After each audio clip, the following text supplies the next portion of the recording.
Ah, and that being said, how's everybody doing? Well, hello everybody, and welcome to another Catch stream. As you can tell, I have a full panel tonight. Somehow, some way, it's completely magic. And well, here's Magic Bollocks. Hello, how is everybody? And he has a powerful voice, just like the voice of one. He'll get there one day. One day he will fucking learn. I will not speak on your command. I didn't ask you to speak on my command. It was a fuck you. Anyway, with that cunt being mentioned, we now have Jensen Quinn. Hello, everybody. I at least know when to speak. When he is invited to. When he's invited to. Not told, invited to. Dickheads. All of you, dickheads. Well, you must be an even bigger dickhead because you invited us on. Well, actually, Jensen Quinn kind of twisted my arm on inviting you. It's true. You keep telling yourself that. Right, so how's everybody been doing over the last, well, for Voice of One, probably a week and a bit, for Jensen Quinn, a week and a bit, and for Magic Bollocks, 2 months? Oh, I did come on with you a couple of weeks ago. Have you forgotten already? You bastard. No, I just made sure I kept that private. I made sure I keep that private. Oh, you forget too easily, don't you? You know, enjoy it at the time, and then it's all forgotten the next day. I do need reminding, you see. That's why I need constant reminders, and I need to be with somebody on a constant daily basis. Otherwise, I just drift. Yeah, you said that last time. It was more of a flop. Yeah, well, I can't help it. I mean, if you're not trying, then what's the point? I wasn't trying. I was doing something. I think it was snoring. Well, there is one way of getting your lips around it. Yeah, you know, sometimes when you wake up in the mornings and, you know, you get a real dry taste in your mouth, it might not be what you think it is. No, some spider was crawling in your mouth. Well, it's a very white spider, and it's spaced out quite widely. Yes. And it turned into liquid for some reason. You did, yeah. This is just ew. No. Oh, you love it. You just were ashamed that you weren't part of it. Yeah, there's that too. Yay! And how's our normal person into the actual stream for tonight, Voice of One? What? Sorry, you were talking? Nobody was talking. No, it's fine. Your voice is more important. I turn off. I'd stop listening when the degeneracy starts, which is usually at the start. That's amazing. That's well thought out and well structured and apparently really well said. That's coming from the guy who I'm going to start my own political party, then join another one. Boom. Wait a minute, that's to the end. Yeah, that's at the end. You can wait. No, I'm doing it now. Fuck you. Well, I'm not going to answer any questions. I'm going to be a politician about this, and fuck you. I'm really hoping the Common Sense is going to have his Twitter, Facebook, and YouTube head on and just boot you at the end. It's a shame that you can't boot him after he's actually got the link. Otherwise, we don't keep on fucking coming back. No, if you actually kick him, he can't come back in. Ah, Yes. yeah. Very nice, very nice. Okay. I haven't done that to anybody yet. Not yet. I did say yet. We'll see how tonight goes, shall we? No, do it anyway. This is not even me. Not even me talking, voice. It's not even me. This I is know, the panel I know. saying that they don't want you. This is the panel saying they don't want you. No, I do like voice because, you know, this the angrier he gets, the more sinister he sounds. It really, really is. He'd make a fantastic Bond villain, I think. Or Stormtrooper. Well, Stormtroopers don't really talk. Stormtroopers are black anyway, and I don't think he can do a black accent. Let me see. Give me some fried chicken and melon. How's that? The views that are expressed on this that is the least convincing talking white I've ever heard in my life. Of a whole. Okay, what about? Yes, massa. Oh, Get out. All right, I suppose before the fun and games do really kick off, let's actually move into the actual stories. I think we've had enough fun for the night. so to speak. Does it all about stories, doesn't it? We've had all our fun. Now it's stories time. Oh, We can have fun. We can have fun with the stories. Okay, good, good. We can have fun with the stories, especially with somebody like this. So this MP did an impression of Boris Johnson on live TV, and it's quite something. Yes, it's quite something that Boris Johnson actually expresses an opinion on how he feels, and yet another politician is allowed to do an impression of him, and yet nobody screams and shouts about the impression of him. And if you're going to be outraged by one, why aren't you going to be outraged by the other? Well, it is BuzzFeed.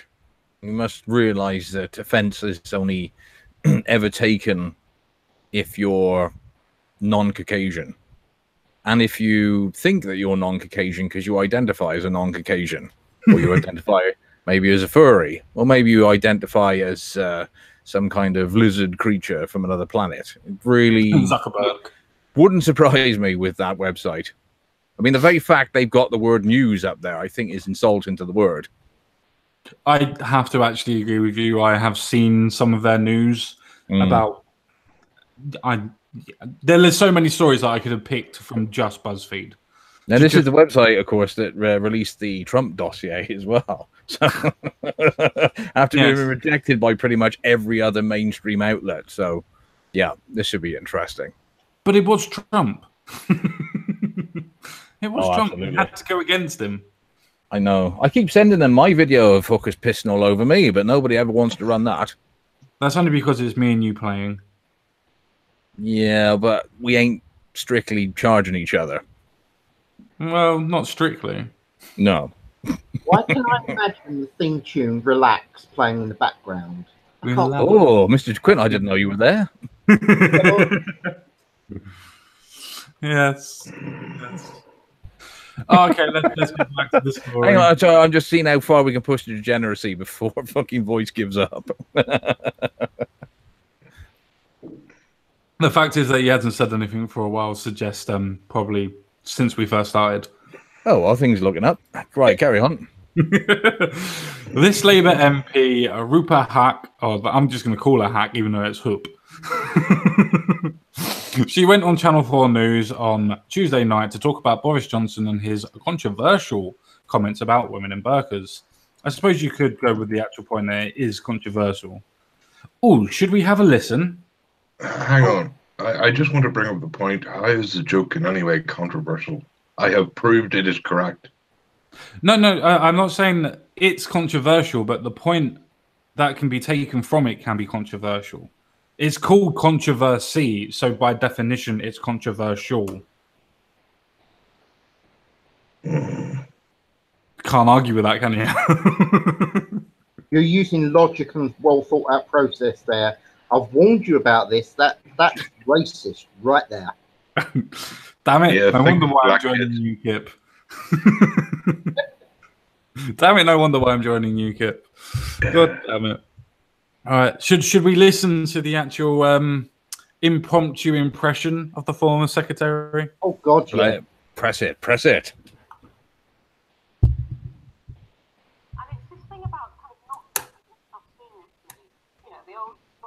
Oh, sorry, I just shagged your wife, didn't realise.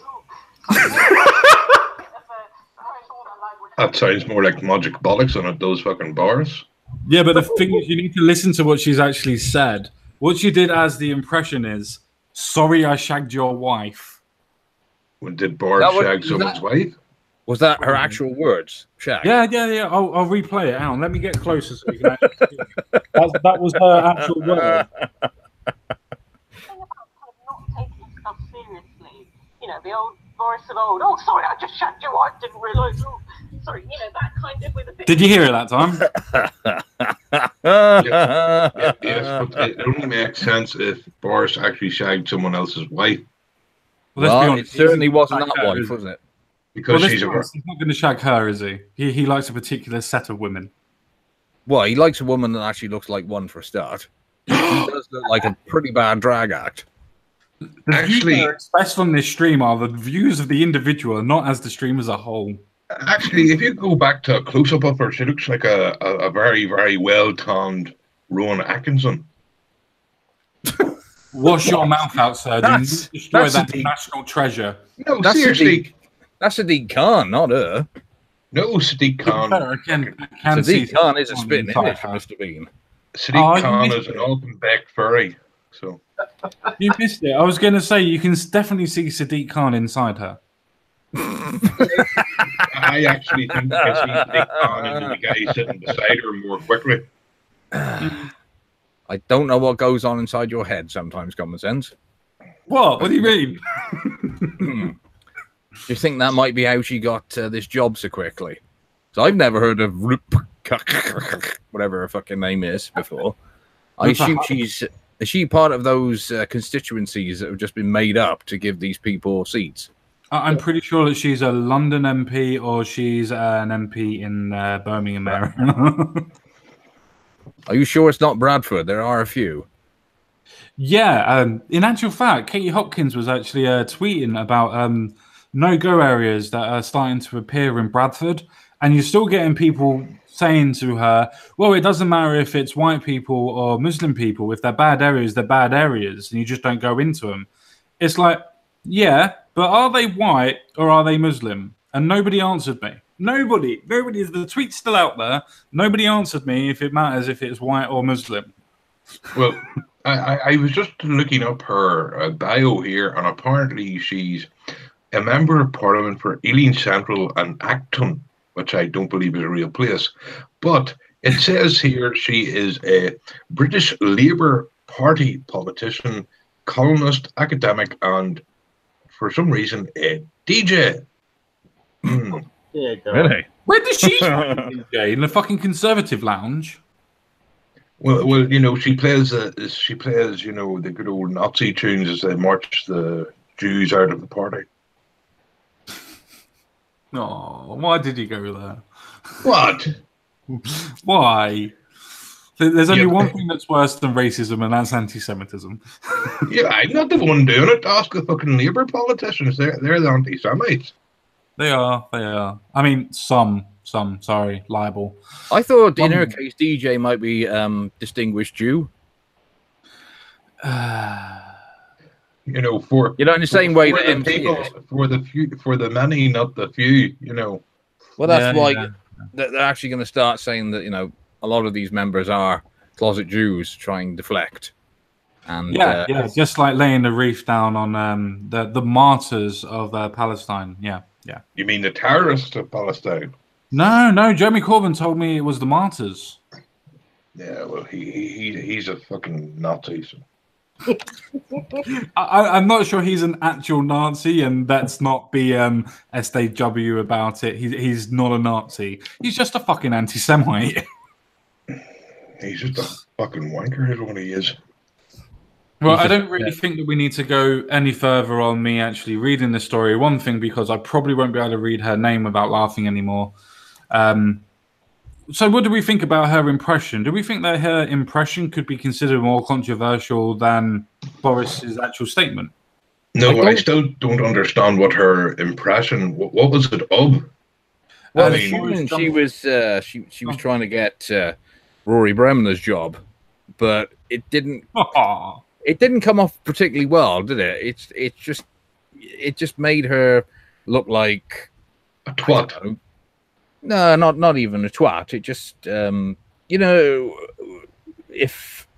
obviously doesn't apply to you lot, but if you're with your boss and you get the sycophant who's trying to be, who's trying to tell a really witty joke and it doesn't quite work, it's that sort of person that she thought this was going to be, you know, a clincher moment where everybody was just going to fall about laughing, and all of a sudden the tumbleweed just appeared from nowhere. And the very fact she used the word shagged as well. On national telly, on Channel 4. Because at least if you're going to do that, at least go the full hog and say fucked. You know, because that way everybody would be talking about it. Shagged isn't really that strong a word anymore, is it? Not particularly. I mean, it is probably not what you'd expect to hear on the playground. Like, I've never ever been there. Oh, I don't know. Give the lefties enough time and it'll be legal. It will be. It will be, unfortunately. It fucking will be. That's the sad thing of that. But I'm not going to go into that story for today. Yes. No, because I'll say something that'll get your stream took off. Or yeah, we're not going to burn or castrate anybody at this moment in time. No, after my latest bid today, there yet another incident involving certain minority of this fucking country. That's all should be fucking shot. But you know. Yeah, no, I did watch it, especially considering that the judges let them off as well. Yeah, not the voice is one to hold a grudge, is it? No. We've also got another act of sexual deviance as well coming out of Huddersfield that is now being tried. I believe 5 girls from the ages of 11 up to the ages of 18. 5 people have been involved in that, and those people have been trafficking, you know what I meant, girls, and selling them off as prostitutes as well, from the ages of 11 up to 18. You know, back in the day, we had a way to deal with these people. But, you know. We did, but unfortunately, as much as I would like to go back to something similar to that, we can't really. Unfortunately, I would like to, but we can't. Oh, I don't know. I think if all the men throughout the country grew some balls overnight, and we started off by a good bit of good old-fashioned wife battering, and then we could, maybe out on the streets, packy bashing, and then before you know it, the 1950s will be back in no time. No, you see, that's the thing. You're taking it all wrong, Mr. Bollocks. I know you're being humorous, sir, but the thing is, like, I have no problem with a lot of people. I don't care. Pakistanis, don't care about them. I mean, like, it's a certain group that needs to be taught a fucking lesson that what they're doing is not acceptable in our country, and if our fucking courts aren't going to do it, I'll say no more because it could be misconstrued as a... No, that's fine. I completely appreciate everybody stemming what they would normally say under a form of self-censorship. So I completely appreciate that. I think it's probably best if we move on from that and actually go back to the actual story, which to me, it's actually quite a sense of hypocrisy that somebody that is in Boris Johnson's predicament is a case of you have him that's actually writing a column that's in defense of not banning a burqa, but saying that he personally doesn't like the idea of the burqa and here's the reasons why, compared to somebody that is literally just taking the mickey out of him, saying that I'm shagging your missus or shagging your wife. I know that there is no comparison because what Boris Johnson said was a joke that was written down, where in actual fact this MP, Labour MP, actually physically took the mickey out of him, so to speak. So what one was actually worse? One that was actually characterizing and actually taking the mickey out of an individual person directly, or one that was giving his opinion on a select few that has nobody as a focal point? Well, I think Rowan Atkinson said it best. You shouldn't criticize jokes. You should just criticize bad jokes, and she was a bad joke. So, Yep. Yeah, it is. It's getting to the point now that if only Boris could donate the same amount of money to his own party as the Arabs do, then they would probably be forced to leave him alone as well, and he would probably be like, you'd be Boris phobic if you said anything about him. But unfortunately, he just doesn't quite have the pockets deep enough to compare at the moment. That's definitely true. I'd have to say that I think that's the reason why Jeremy Corbyn is not so much we're at the moment we're flip-flopping. But I think that's the reason why Jeremy Corbyn is not interested in saying sorry to, for instance, the wife of a Jewish athlete that was murdered by the terrorists. He's not really that bothered about that fan base, so to speak, anymore, simply because that is only a 270,000 fan base, where in London itself, you have a 4.5 million fan base that is opposed to that particular sentiment. I wonder what fan base that you would go for. The 270-something thousand to 4.67 million. What one would you go for? It's an interesting idea, and it's a good comparison. I I'd like to think that I would go for the moral choice, which is whoever's got the most money. Depends on what you go with that one. I mean, as a whole, you have a particular religion that would have a higher overall majority of money, but then in the other one, you have a selection of people that would only a selection of people that would dwarf that because of how much they actually own. I mean, you look at Saudi Arabia, for instance, and Qatar. Look at all the money that's in there.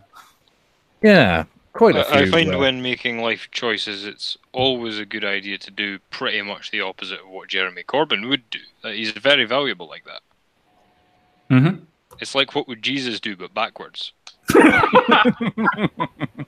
So what we're going to do is we're going to mention Muslims, we're going to mention Jews, and then we're going to compare it with Christianity.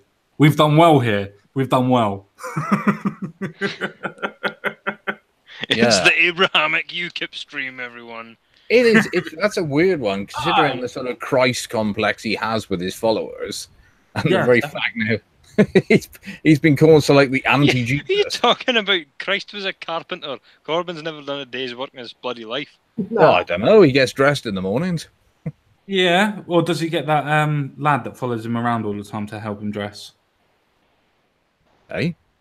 Well, he's always got a lad that follows him around. Have you never seen him when he comes out of his house? He always has a lad that follows him right behind him. And it's that's Diane Abbott. I know she looks a bit funny, but...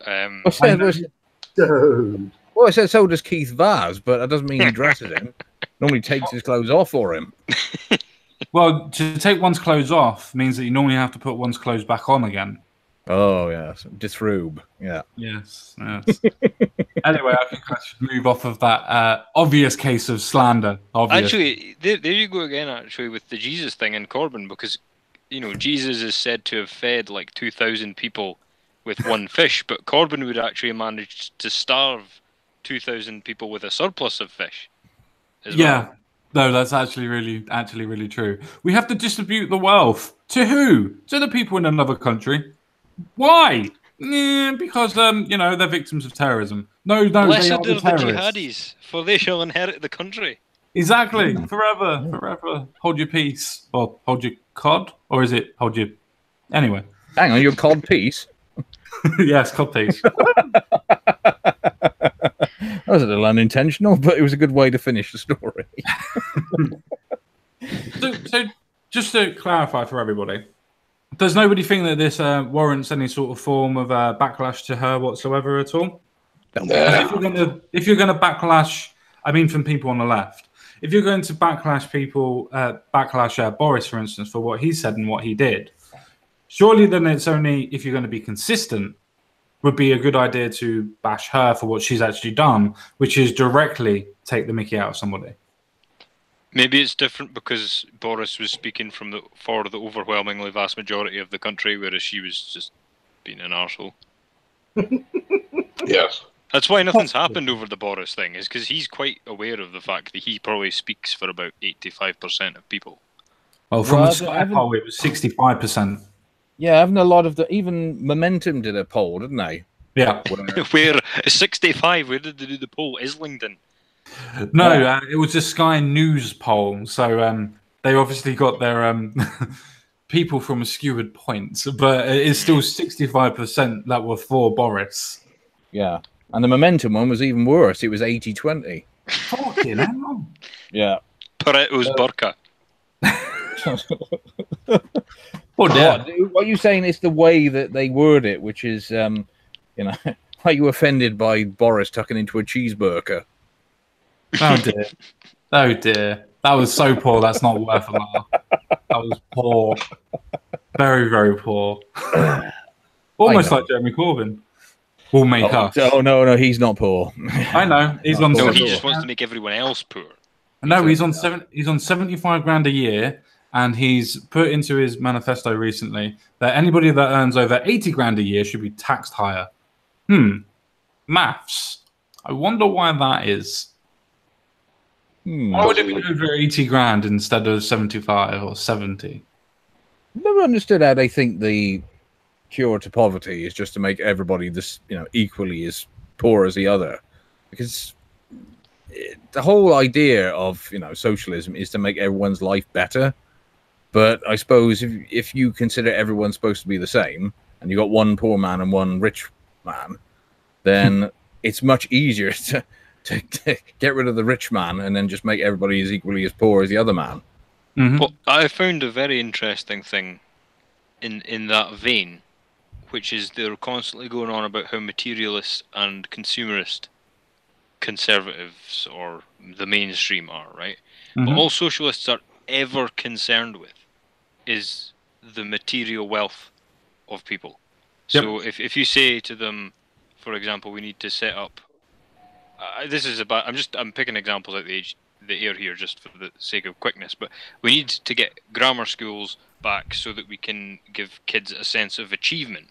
They don't care about the sense of achievement because they're not materially better off. You know what I mean? So they accuse everybody else of that, but that's all they care about. All their socialist policies are aimed towards give me more shit, basically. No, you're completely and utterly right. I mean, last night between fucking 12 and 2, because I'm a fucking idiot and I don't actually ever stop an argument once it started, I was talking to a couple of socialists and they were suggesting, now before everybody jumps in, hear me out first. They were suggesting that there is a profound human right to have, what is it? Healthcare, shelter, food and water. Apparently, all of those should be a profound right for everybody to have. And I tried to explain to them, okay, they have a right to access all of those, but people actually provide them as services. If you're going to say that everybody should have control of their own labor and commodity, then surely you would be in favor from everybody that has those skills to be able to pass that on either by trade or barter, which means you don't have a right to it, you have a right to access. And I think that completely stumped them because they kept on saying, oh, you don't believe in the right to life. And it's just like, no, it's not what I said. Yeah, they don't understand the difference between something being treated as a public utility and something being publicly owned. And by publicly owned, they mean privately owned by the government as well. That's the other thing. Yes. There was that was a good argument. These were owning McDonald's. These were owning McDonald's socialists. They don't believe in even having a government. Well, they say that. I saw your argument. You dismantled them quite nicely, actually.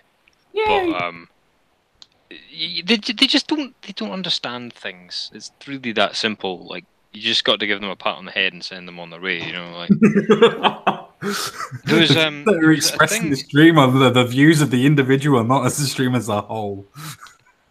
Well, it is. I'm just the only one saying it. I'm taking the bullet here. But there was a thing came out. Well, I say recently in Scotland, but it's an old thing. It comes out repeatedly, but more recently, we have a body called Scottish Water, which is independent of the government, and you probably have an equivalent down in Englandshire. And Scottish Water has been condemning the water of whole towns in Scotland. Yep. But it has no legislative power. Yep. So it's saying this water is not fit for human consumption. It says that to the Scottish government. The Scottish government go, aye, well, but we don't care. We're just going to fill up the newspapers with independence headlines. So fuck off. Whereas if you could imagine Evian are selling bottled water and it's unfit for human consumption, could you imagine the uproar? And people think private ownership's bad. Exactly. Just want to clarify, every time Crumple Point says Scottish Water, he means whiskey. Well, no, I think that's the reason nobody's noticed, because nobody up there actually ever drinks tap water. They see this clear stuff coming out, they try it. That's not vodka. I'm not fucking drinking that. Yeah, that's not. It's really fucking honestly though. Like you're only half wrong because you're as well drinking beer. Because I went up I was in the northeast and I went down into Glasgow. And I actually couldn't drink the tap water. It was fucking disgusting. I was buying bottled water for the time I was staying there. Because it was undrinkable. I was like, you would boil it in the kettle, it would still taste like shit. And you're like, well, even then, if it's got fucking lead in it or something, I don't know, boiling it won't help. And so you're as well just drinking. Then they've got the cheek to put a fucking sugar tax on because people are drinking, soft drinks because they can't stand the taste of the water. Oh no, the Iron Brew tastes like shite now. You should go and follow Iron Brew on Twitter. It'll give you a laugh. Well, we managed to talk about for 5 minutes about water and whiskey. We're doing well. But no, I do appreciate the point, though. It doesn't matter if the government owns it or if it's in collaboration with people. It's a case of, as in commodities, it's worker owned, for instance, if we were going to give it that way. It wouldn't matter so much because they would still find ways of cutting corners. The only problem is if they find ways of cutting corners, it's endorsed by the government. And let's be honest, the government in itself always cuts corners. Hence why there's so much problems in the fucking world. If the governments were always there to look after you, it would be a case of there would never have been any form of democide ever in the world. But guess what? People are fallible.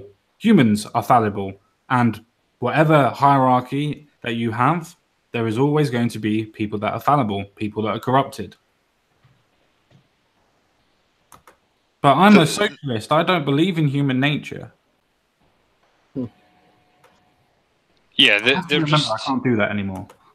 They're not getting away with that though. They're getting challenged on these ideas more and more frequently because of things like the internet, and that's why they keep. That's why that's why Owen fucking Jones walks off TV on a regular basis, because it's like, oh crap, there's actual people out there that are challenging our side of the argument now. But it's like they don't understand, because they come out of their university or their workplace or their trade union and they've never been actually challenged in their life. Yep. They don't actually need to understand anything. They repeat the talking points. But if anybody goes, what do you mean by that?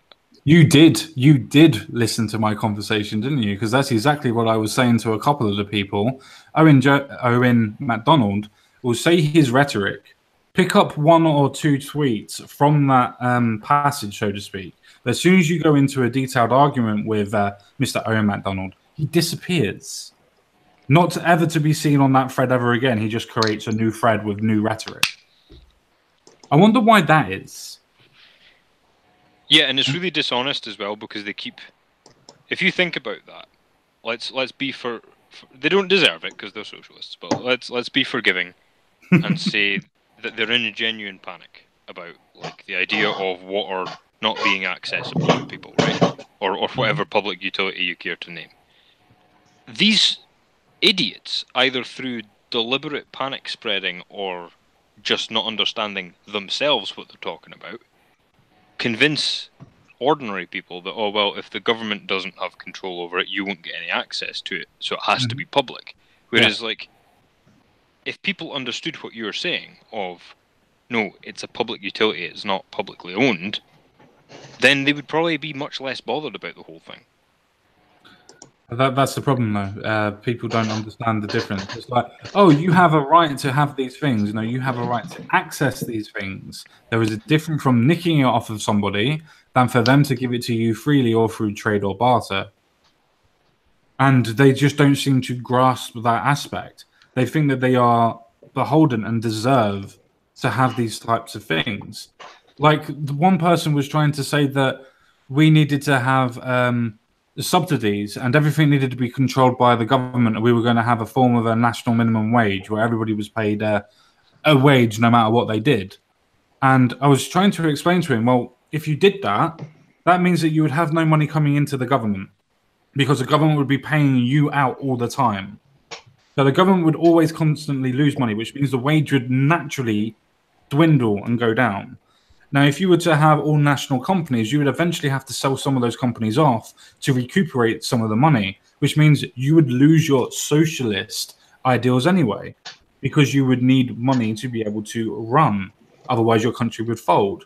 And you explain these simple economic principles. Now, I'm not an economist by any stretch of the imagination, in no uncertain way. I'm not an economist. But if I can understand that, then why can't these people understand it? And that's what really annoys me about socialists. You explain simple ideas and simple economics, and it just woof, goes straight over their head. Ideology, common sense. It's no different than religion. When you have, when you actually, say to someone that you could have scientific evidence to disprove something a holy book says, if they genuinely are a firm believer in whatever dogma they've subscribed to, you just cannot get them to change their mind. It's exactly the same. Socialism, leftism, whatever you want to call it. It is a kind of religion. They cannot accept being told that they're wrong.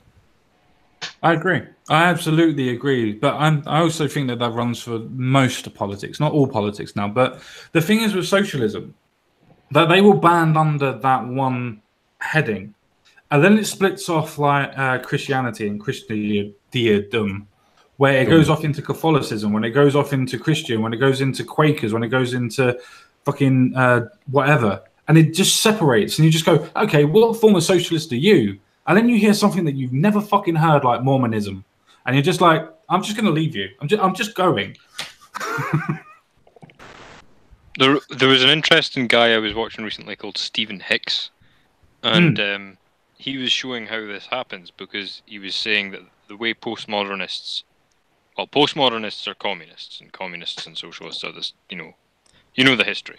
Yeah. So postmodernists realized that they had been absolutely trounced during the course of the Cold War, not just, militarily, but also in ethics and in just, who was doing better quality of life. And what then happened was these people were so blind and so malicious and so ideological that they started, the professors and the doctors in postmodernism started to preach this thing of, well, nothing is actually true and every interpretation is equally valid. And that got them quite a bit of headway for a little while, but all it's really done is what you've just described. It's just fractured socialism into like 1,000 pieces. So it got them a head start with like the hippie movement and the sort of the new rise of labor and things like that, but it's backfired tremendously, which I think is very funny. But no, I actually have to completely and utterly agree with you on that. And after last time that you were on, that's a pleasant surprise. I was looking at doing this. Well, I'll quickly show everybody. I was going to do this story very, very quickly, but I've seen something on here that I feel that everybody should really look at, and it's down here where it says, if we can get to it and it loads up quick enough because my computer's fucking slow as shit at the minute. Saudi Arabia crucifies murderer in rare punishment. Oh, yeah. Saudi Arabia has actually just crucified somebody. It would be from the Daily Caller, wouldn't it? I find that absolutely ridiculous. And this is supposed to be the countries that we're supposed to be importing their best from. And in one of the biggest and most wealthiest countries in the Middle East, they're crucifying people still. They're crucifying as in the way we know it in the West, which is sticking somebody on a stick to die. No, not quite. Apparently, the thing I saw, what they do is after they've killed you, they chop your head off and they shove that on top of the cross just to really grind it home. Oh, good. Sorry, I thought they were being barbaric still. That's fine. Yeah. Nice and civilized now, so don't be thinking bad thoughts about these people. And don't tweet any of this stuff or you will be insta-banned without appeal. Yeah. A remarkable thing that happened to me.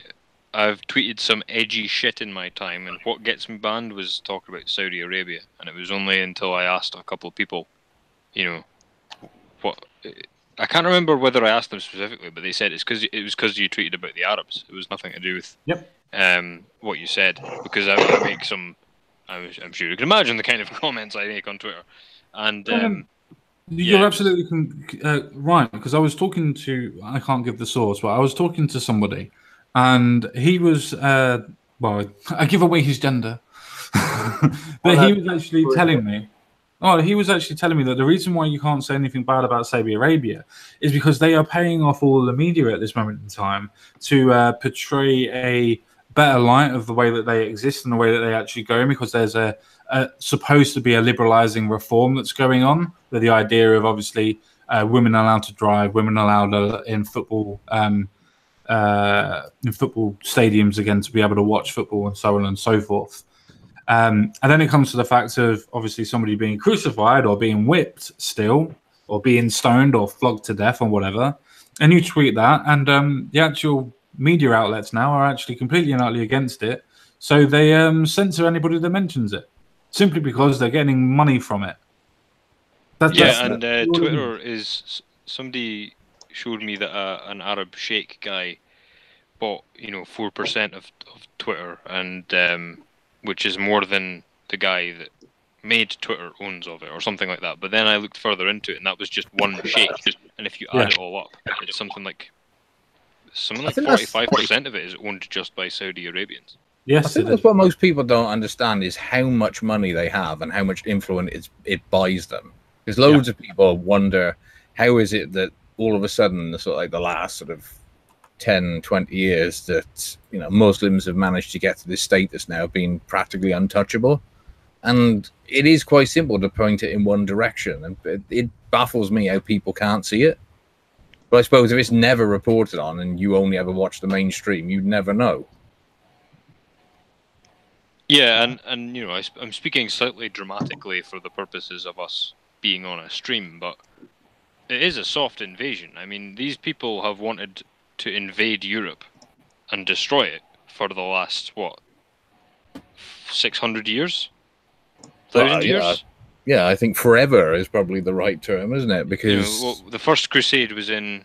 Oh no, the First Crusade was in something like 800, wasn't it?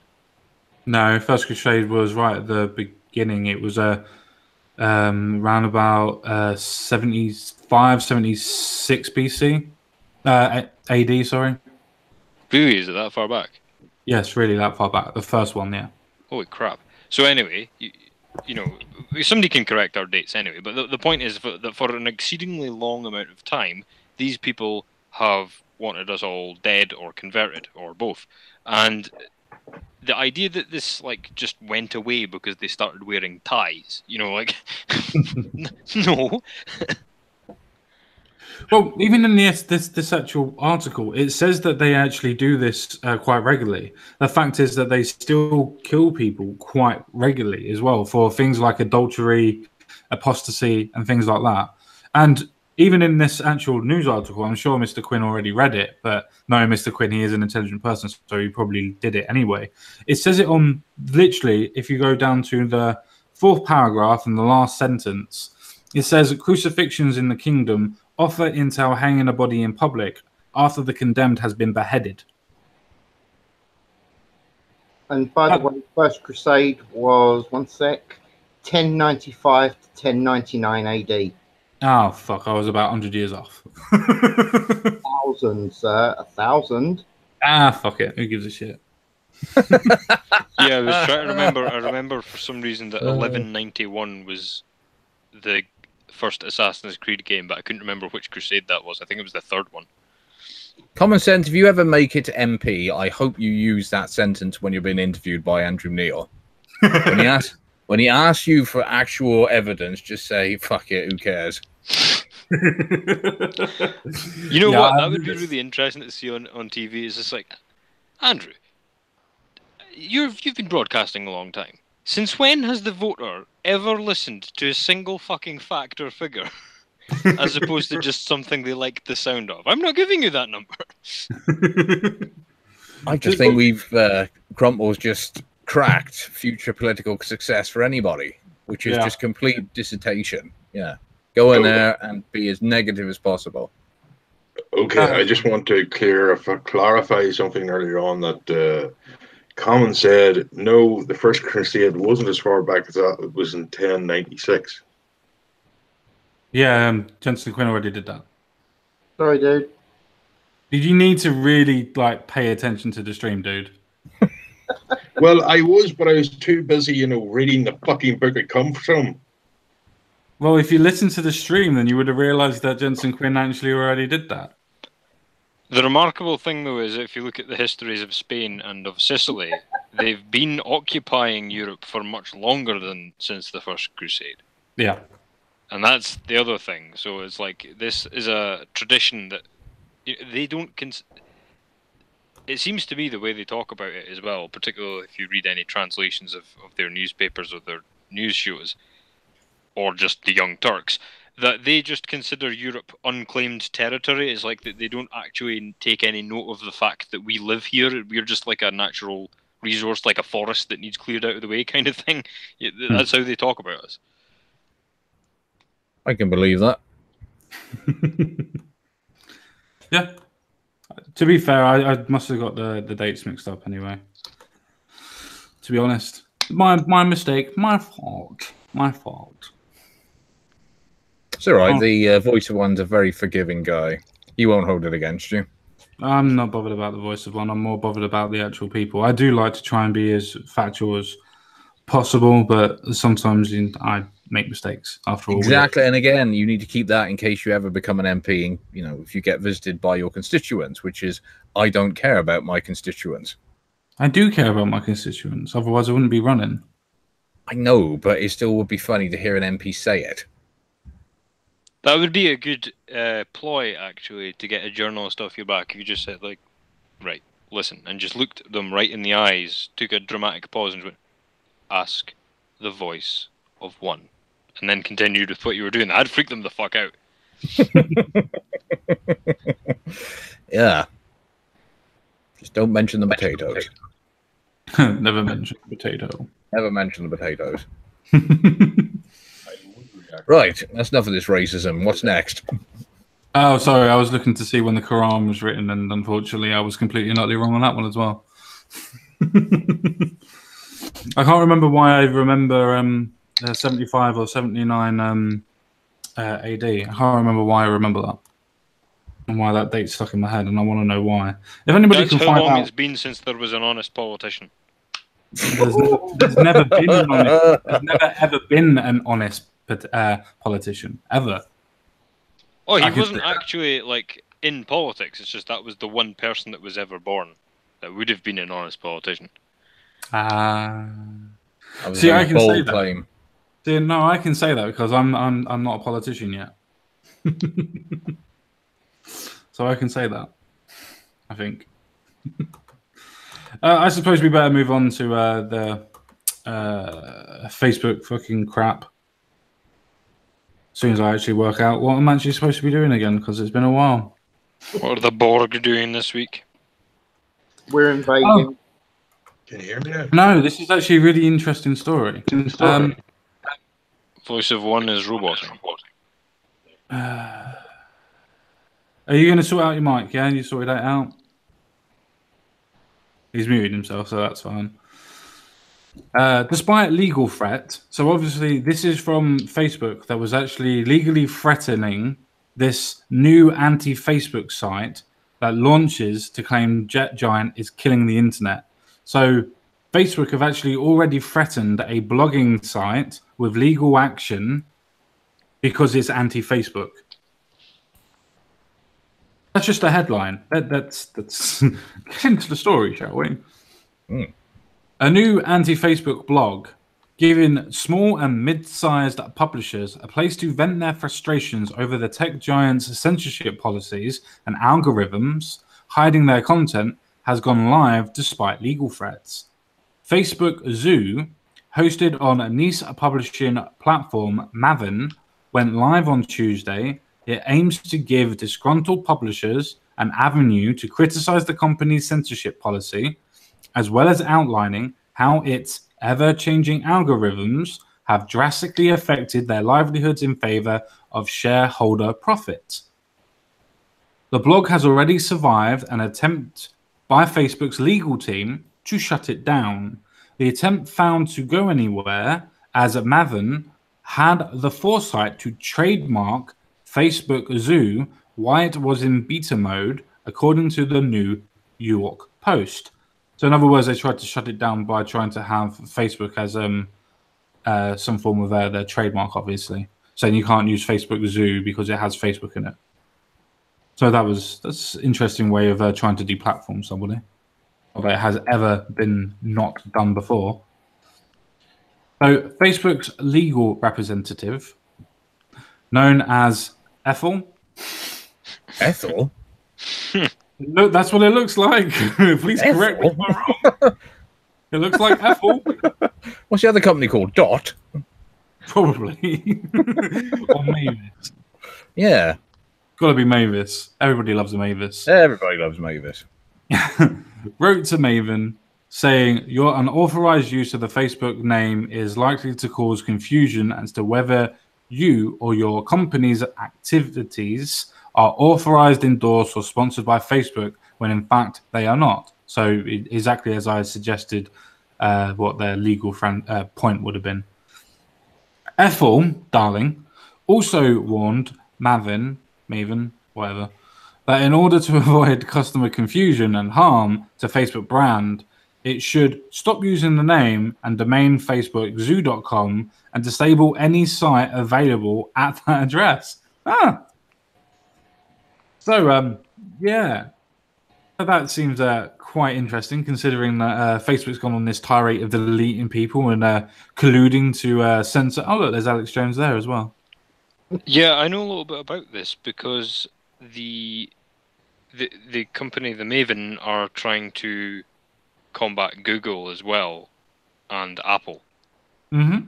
Because what happened was, I didn't know they existed, but there's a YouTube channel called Forgotten Weapons, and it's part of ForgottenWeapons.com and In Range TV, and they're the guys that do the testing of like antique guns and things like that, and they were the ones that got kicked off YouTube and just started uploading to Pornhub as a publicity stunt instead. And to be fair, wasn't Alex Jones on Pornhub and he got banned from there as well? Oh no, it wasn't him. Somebody was uploading his stuff to Pornhub. But yeah, so Forgotten Weapons did this, and then so they actually Forgotten Weapons and In Range TV is run by two buddies, and Forgotten Weapons. You'll have seen him. He's called Gun Jesus. His name is Ian McCollum, and he looks like Jesus. And there's a lot of Jesus on this tonight. And they're all coming from you. They're all coming from you as well, mate. I'm gonna go and do a quick sweep for Jehovah's outside. I'm worried, but anyway, he was explaining that he would rather not go down the route of publicity stunts like that, and spoke a bit about this Maven site. Now, as I understand it, it's invite only just now, and what they try to do is they don't actually want to create like a block in combat to Facebook and Google. What they actually want to do is the opposite, is they want to break the internet up again like it used to be in the early thousands. You know how like you would have to know, 50 different websites, and you'd have to know them all or have them written down in order to actually do anything. Whereas with the consolidation of the internet, it's kind of you just fire up Google and everything comes from there. And they're wanting to return things to be a bit more, broken up again. So that's their life mission. So I hope they do well with that. Yeah, no, I hope that they do well with it as well. Anything that's going to be able to stop the idea of all of these companies being able to basically censor everybody that has a different political view to them. Do we all remember Diamond and Silk that come out to try and sue Facebook because they were pretty sure that their algorithms were destroying their platform? Yeah, that's the two black ladies who were Trump supporters. Yes. They suddenly started getting a lot of community strikes, didn't they, for trivial things? Yeah, and then they ended up getting their site, their Facebook site blocked, so nobody could view it anymore. And the thing is, they weren't doing anything. All they were doing was supporting Trump. Literally, they were not doing anything. All they were doing was supporting Trump. I just don't see why you would want to censor somebody like that. All it gives is the narrative and the platform to say that somebody is censoring us, which means that whatever we say now is completely and utterly true because you've already proved to us that you're censoring us. This is the reason why I don't know why they censored Alex Jones, because he's going to completely and utterly run with that to the end of the fucking world. I just think and the other thing is they're going to see such a massive shift. I don't know whether they'll see a drop-off in traffic or whether they will see an upsurge in complaints or whether it will be some kind of, people putting his stuff on YouTube but not from him. Like, people like us would, upload the mirroring and stuff like that. Yeah. They'll see something like that happen and they'll have more going on than they can actually handle, and they'll have to bring him back anyway. And not only will they have to bring him back, but his narrative will also be set in stone. Yeah, exactly. The thing is, they're going to try and I think they're trying to sue him at this moment in time. As far as I'm aware, from what I can gather from historical facts, so to speak, and historical points, if I can remember them properly, is the fact that Alex Jones has never lost any, even if it's been him or he's been sued, has never lost any case that's against him or for him. He's never lost. Well, he's He's mad, always but he's won. not stupid. Yeah. He doesn't say things he can't back up, and if it's something he can't back up, then it's something like properly batshit crazy, like George Soros is a goblin. Like, there's degrees with these things of like if it's something that is something that can go out and be proved, he's generally, he's always shouting, "I've seen the documents." They'll try and sue him, but then he's seen the they'll document. know better. They'll try and have a settlement, if you will. And like you say, he's never lost because he's never printed a lie. Now you can say with some of these or a lot of these conspiracy theories that they're utter horse shit, and some of them are, but a lot of them hold water. Like the one with the frogs gay thing. Yeah. Well, it was turning the frogs gay. It was turning them into female frogs, and it can turn humans into women as well, or some mental shit like that. Don't tell the transgender that. Don't tell the transgender people that. Yeah, they'll be guzzling it. But there was the frog thing, and then there was the thing about Facebook is designed to make you depressed. Mm-hmm. And it was like Facebook, like, oh, they're, you heard them cracking their legal knuckles, like, yeah, we've got them now. And then he shows the document of their ex-employee that had very cleverly managed to get out of a non-disclosure agreement through some loophole and got this out there. And they were like, ah, shit. So they never sued him over that either. That's why they've deplatformed him, because they can't take legal action. No, that's completely correct. The thing is, there's somebody on Facebook, and there's somebody on Twitter. That's a biggish Twitter user. He's not massive, but he's biggish. He's in the tens of thousands, and he's constantly trying to get Alex Jones banned. He's constantly badgering Jack, obviously the owner of or majority shareholder or whatever of Twitter, and he's constantly bashing him all the time, trying to get Alex Jones platformed. And he tweets these kind of videos out where he's like, "Oh, look at the incitement," and I watch the videos. I'm like, okay, well, no, it's really colourful language, but it's not incitement. He's not actually calling for people to pick up guns and go and attack the government. Yes, he's saying that people will defend themselves with guns, but he's not asking them to go out and kill people. He's not inciting any form of action. And people look at that and he just go, what the fuck are you doing? You're playing into his narrative. Debunk his arguments if you want to stop him. It's as easy as that. Yeah, I've noticed that there's even among like the sort of sane people of the internet, there's a lot of Jones virtue signaling, I call it, because it's like people who are, in our sphere of thinking, will still feel the need to start the sentence with, "Oh, he's a right-wing conspiracy nut, but," and then they'll agree with him. And it's just like, just give up and just say he's right. Like, nobody's judging you, and in fact, I'm now judging you because you felt the need to distance yourself from him instead of just going into whatever it was you wanted to say. It was actually Jordan Peterson recently as well. He was talking about this, and he was like talking about how he used to watch Alex Jones to see what the right-wing conspiracy nut lot were talking about. And it's like, dude, if you were actually like, I love Jordan Peterson, by the way, but I find him politically very wishy-washy.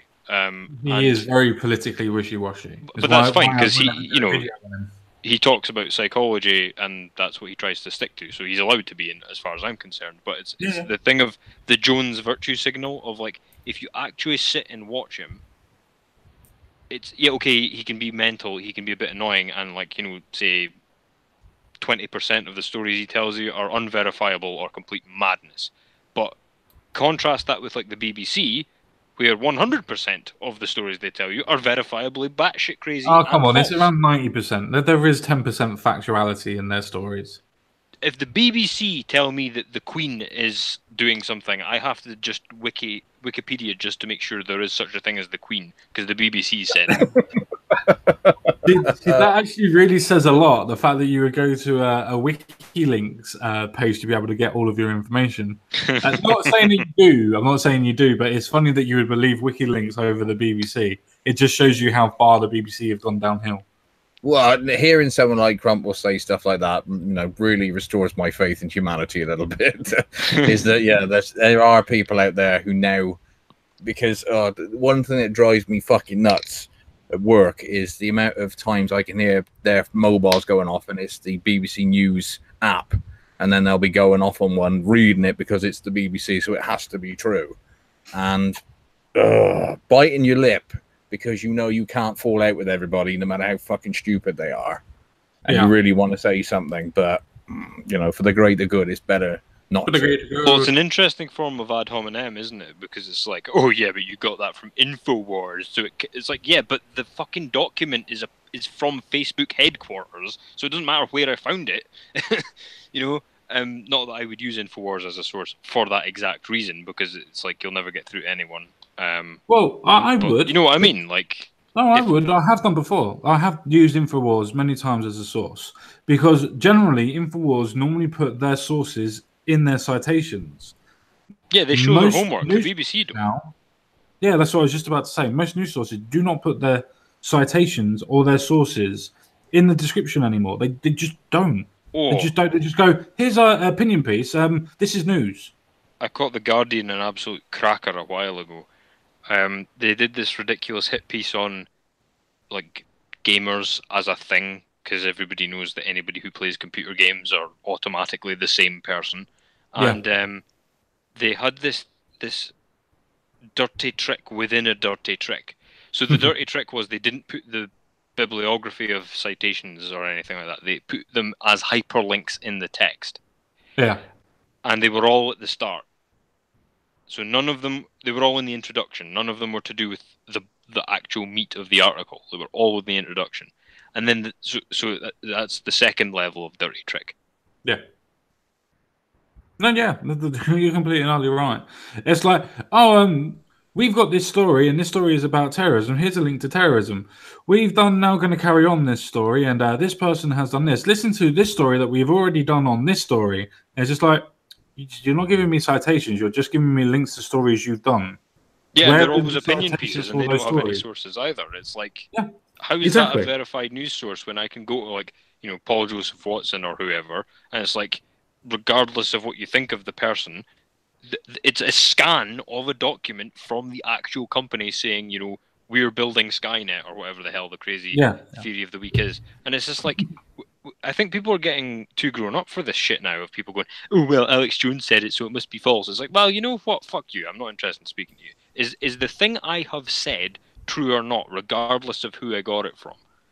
No, I absolutely agree with you. I was having a conversation with somebody on Twitter called John Cognito.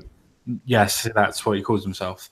And we were talking about, what were we talking about? Jeremy Corbyn and the laying of the reef and everything. And we were having a little bit of an argument about what was going on and what's good. And he was using a misdirection argument where we were saying, okay, yeah, that's bad, but what about...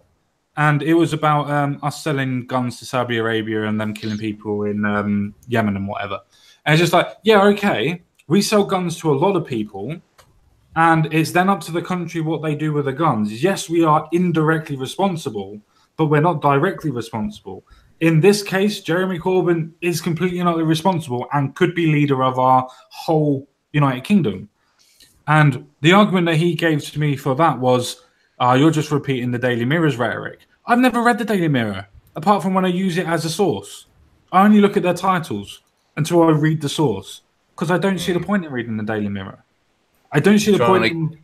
Go on. He's trying to accuse you of being a Blairite. That's basically what they do. It's that old deflection, which is anybody who has a slightly left-leaning political stance and doesn't like Jeremy Corbyn. Well, you're just a fucking Blair cocksucker, aren't you?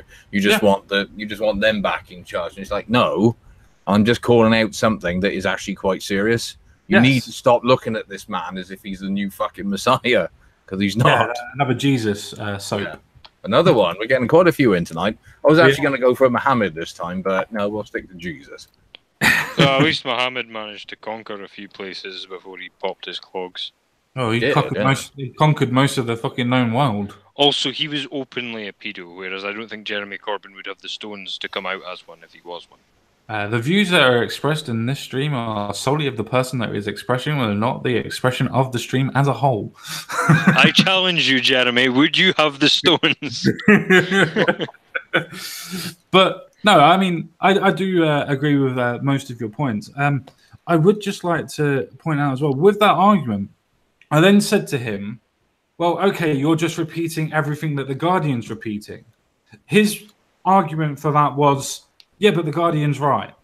Did you ask him, have you ever read it? Yes, I have, many times, just to laugh. The only time I have ever seen The Guardian make a correct statement was one about their own unpopularity. Yeah. Jesus, last week I had some god-awful, poor, bereft soul bought a copy, and it was lying on a bus or something, and I just looked over at it, and they were fucking talking about Robert Mugabe like he was actually just a normal world leader. Yeah. Yeah. It was saying something to do with his stance on the Zimbabwean elections that have just happened, and it said there were allegations of tampering during Mugabe's years. It's like, allegations! Yeah, allegations. No, people were actually being murdered for not voting the right way. Yes, allegations. Funny allegations they are, aren't they? Yeah, and then they were saying, like, the other one was, like, socialism isn't a dirty word anymore. It's like, yeah, it is. And there was some other god-awful thing. I've been trying to delete it all from my memory ever since, but I was actually astounded. I think I actually threw it. I know. That's why they think that us lot are all mental, by the way, because I'm sitting here telling you that I watch InfoWars and throw copies of The Guardian across buses. So maybe they are right. It really is that bad, isn't it? That if you had a shit in public and you desperately needed some toilet paper and you found The Guardian, you would end up dragging your ass on the grass because you just find it insulting to put that thing anywhere on you. I can actually say to you in all honesty, if it was the grass or Owen Jones's fucking smug pus on a piece of paper, I'd take the grass. Yeah. I wouldn't. You'd happily wipe yourself all over Owen Jones. I'd wipe my arse over himself, yes. Yes. You do realise he would then be mentioned in his next book, don't you? You know how we know now how he became gay and how he was cucked, and next time it'll be how he fell in love with a UKIP candidate. Common sense, guys. Guardian wiping bum voodoo. How I'm no longer a Labour supporter because of the love of a UKIP man. Yeah. Oh God, that's disturbing. The views that are expressed on this street. Oh, fuck it. You just need to get a wee sign that you can hold up. You're gonna have to say that too often. By the way, you as a councillor, this is going to be absolutely glorious because they're going to have you on Newsnight, and they're just going to play clips of me and Magic Bollocks talking about stuff like this. But that's the thing, though. That's the happiness of freedom of speech. Yeah, okay, so what? Some people are not going to be politically aligned with what we're saying. But prove to us and prove to the people what we're saying is factually wrong. Yes, there's colourful language.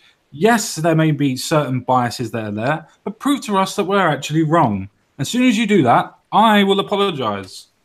But until then, you can fuck off. I agree with Mr. Common Sense Guy. Now that we have you in the studio, what do you think of the term Owen Jones's bum voodoo? Do you endorse that? I don't know. Depends if he likes it or not. You sound just like that fucking vinegar-faced cowbag who presents Newsnight. I can't remember a fucking name. There are several. Yeah, there are a couple, to be fair. Yeah, they always look like they've just been licking piss off a nettle with them fucking scourers they have. Is it somebody Kay? She's got like brown hair. She's got brown hair normally down to her short shoulders. Slightly older. And I know. Skinny-ish. The Scottish one that talks like that. It's all right. He can say that he's Scottish. That is scarily uncanny, that is. Hello, I'm Kirsty Ward. Can you rate this? Oh dear. Where's that sign? Where's that sign? But no, I'm actually really looking forward to it if I ever get to that sort of level because of questions like that. It's a case of, well, if he likes it, then what's wrong with it? Are you saying that two consenting adults can't do what they want to do in their own bedrooms, whether it's to do with that or whatever, as long as they consent to it? Well, I don't know if Guardian wiping bum voodoo is under legal jurisdiction of any kind yet anyway, so you're probably... Not yet, but if the Guardian has any way with it... I'll be a gender by the end of the week. I am the Guardian. What do you mean you're the Guardian? There are two Guardians. There is the Guardian that's spelled as a Guardian, and then there's Guardian that's spelled as the newspaper. One of them's thinking that you're a little fucking raccoon that's in space, and the other one is thinking that you're Owen Jones. Well, you do realise you've now said the word raccoon, so they're going to deliberately break that word up to make it a racial slur as well. Oh, damn it. Yeah. Oh, well. I've never called anyone a rat in my life. Is that a derogatory term for Egyptians? You are Ra. Oh, God. Hey, it was good enough for on the spot. It literally took me 2 seconds. And for people that didn't get it, it's the sun god. Fuck you. So now he's saying that the sun is God, is he? Oh, Jesus, he is a right-winger, isn't he? Yes, sun is God, because without the sun, we can't have crops. And without the sun, we would all die. So, yes, I don't mind actually worshipping the sun to some That's extent. all far-right propaganda. You know that's not true. The crops grow under socialism. I was reading the newspaper. That's why every really socialist country has always had a famine. Exactly. But that wasn't proper socialism. Fuck it then. Let's try it in this country. It's not proper socialism until everyone's dead. Hoorah! Democide for all. Yeah, Wait, I've just endorsed democide. God damn it. That's sort of like your Jensen Quinn's form of socialism, isn't it? Oh, yeah. Just him standing there licking his lips with the world's biggest knife and fork.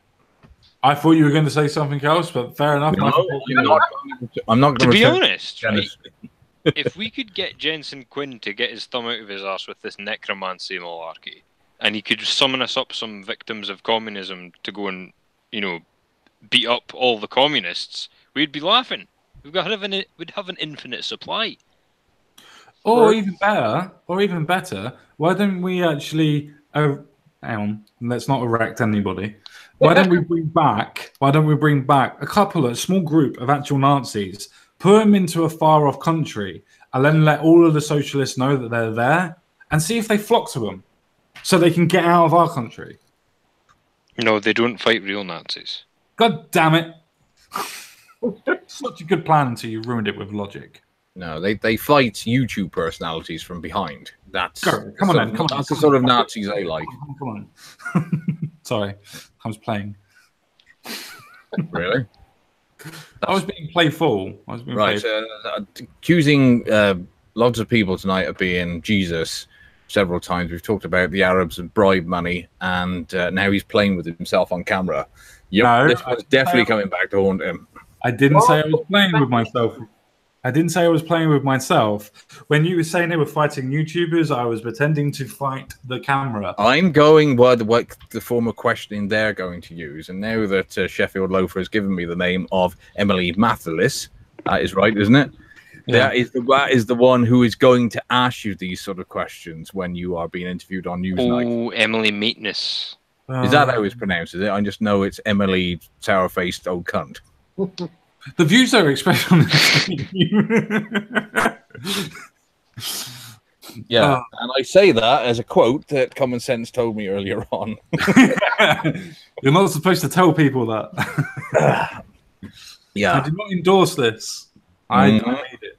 I do not endorse it. I made it. Fair enough. I actually really enjoyed that story. That was a good story and a good tangent. I enjoyed that. It was really good. Does anybody else have anything else to say on this?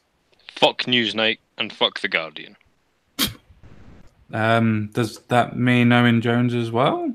And The Independent. Oh, good. Actually about 99% of most of the mainstream outlets at the moment.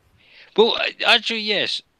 this gives me time to address something quickly that you guys may have had this problem as well, because I describe myself as apolitical, but I spend most of my time slagging off commies. And people are like, well, you can't be that. You must be slightly right-wing, surely.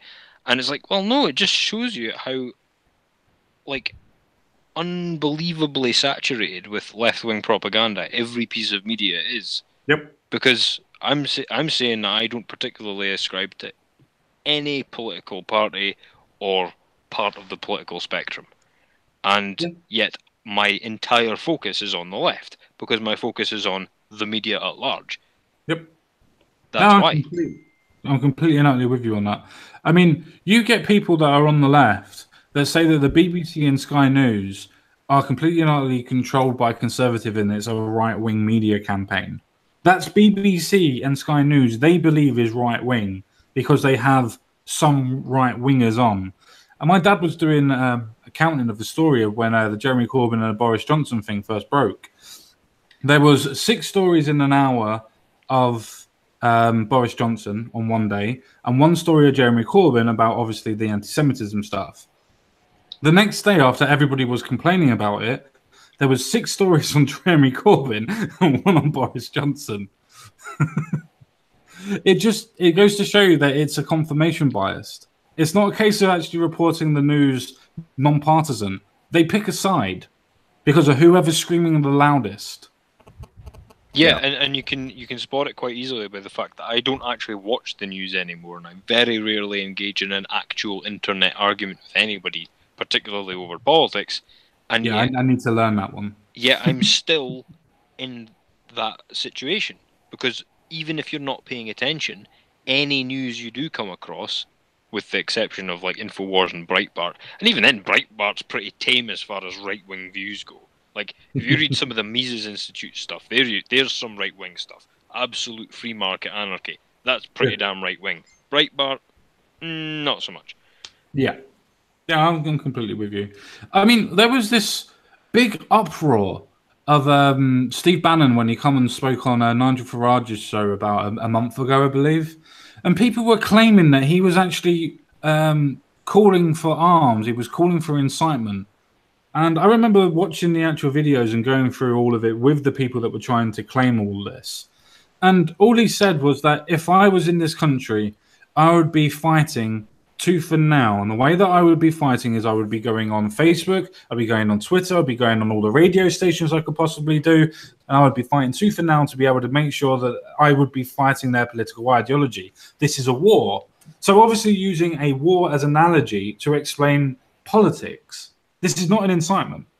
But yet, because he used those colourful languages, people that are just so indoctrinated in dogma think, fuck me, he's absolutely complaining and saying that it's incitement and it's a war. The Nazis are coming. Unfortunately, though, he's right. It kind of is, because Yes, I agree. Yeah, if you don't actually take these people on, head on, they will just grow and get worse and worse. And we can see it now with how far they're willing to push their dogma. Yeah, And there's another example of the bias too, because if you look at that as incitement, but then somehow, yes, we should be punching Nazis, and then naming people you think are Nazis, that's not incitement. Yeah, apparently so.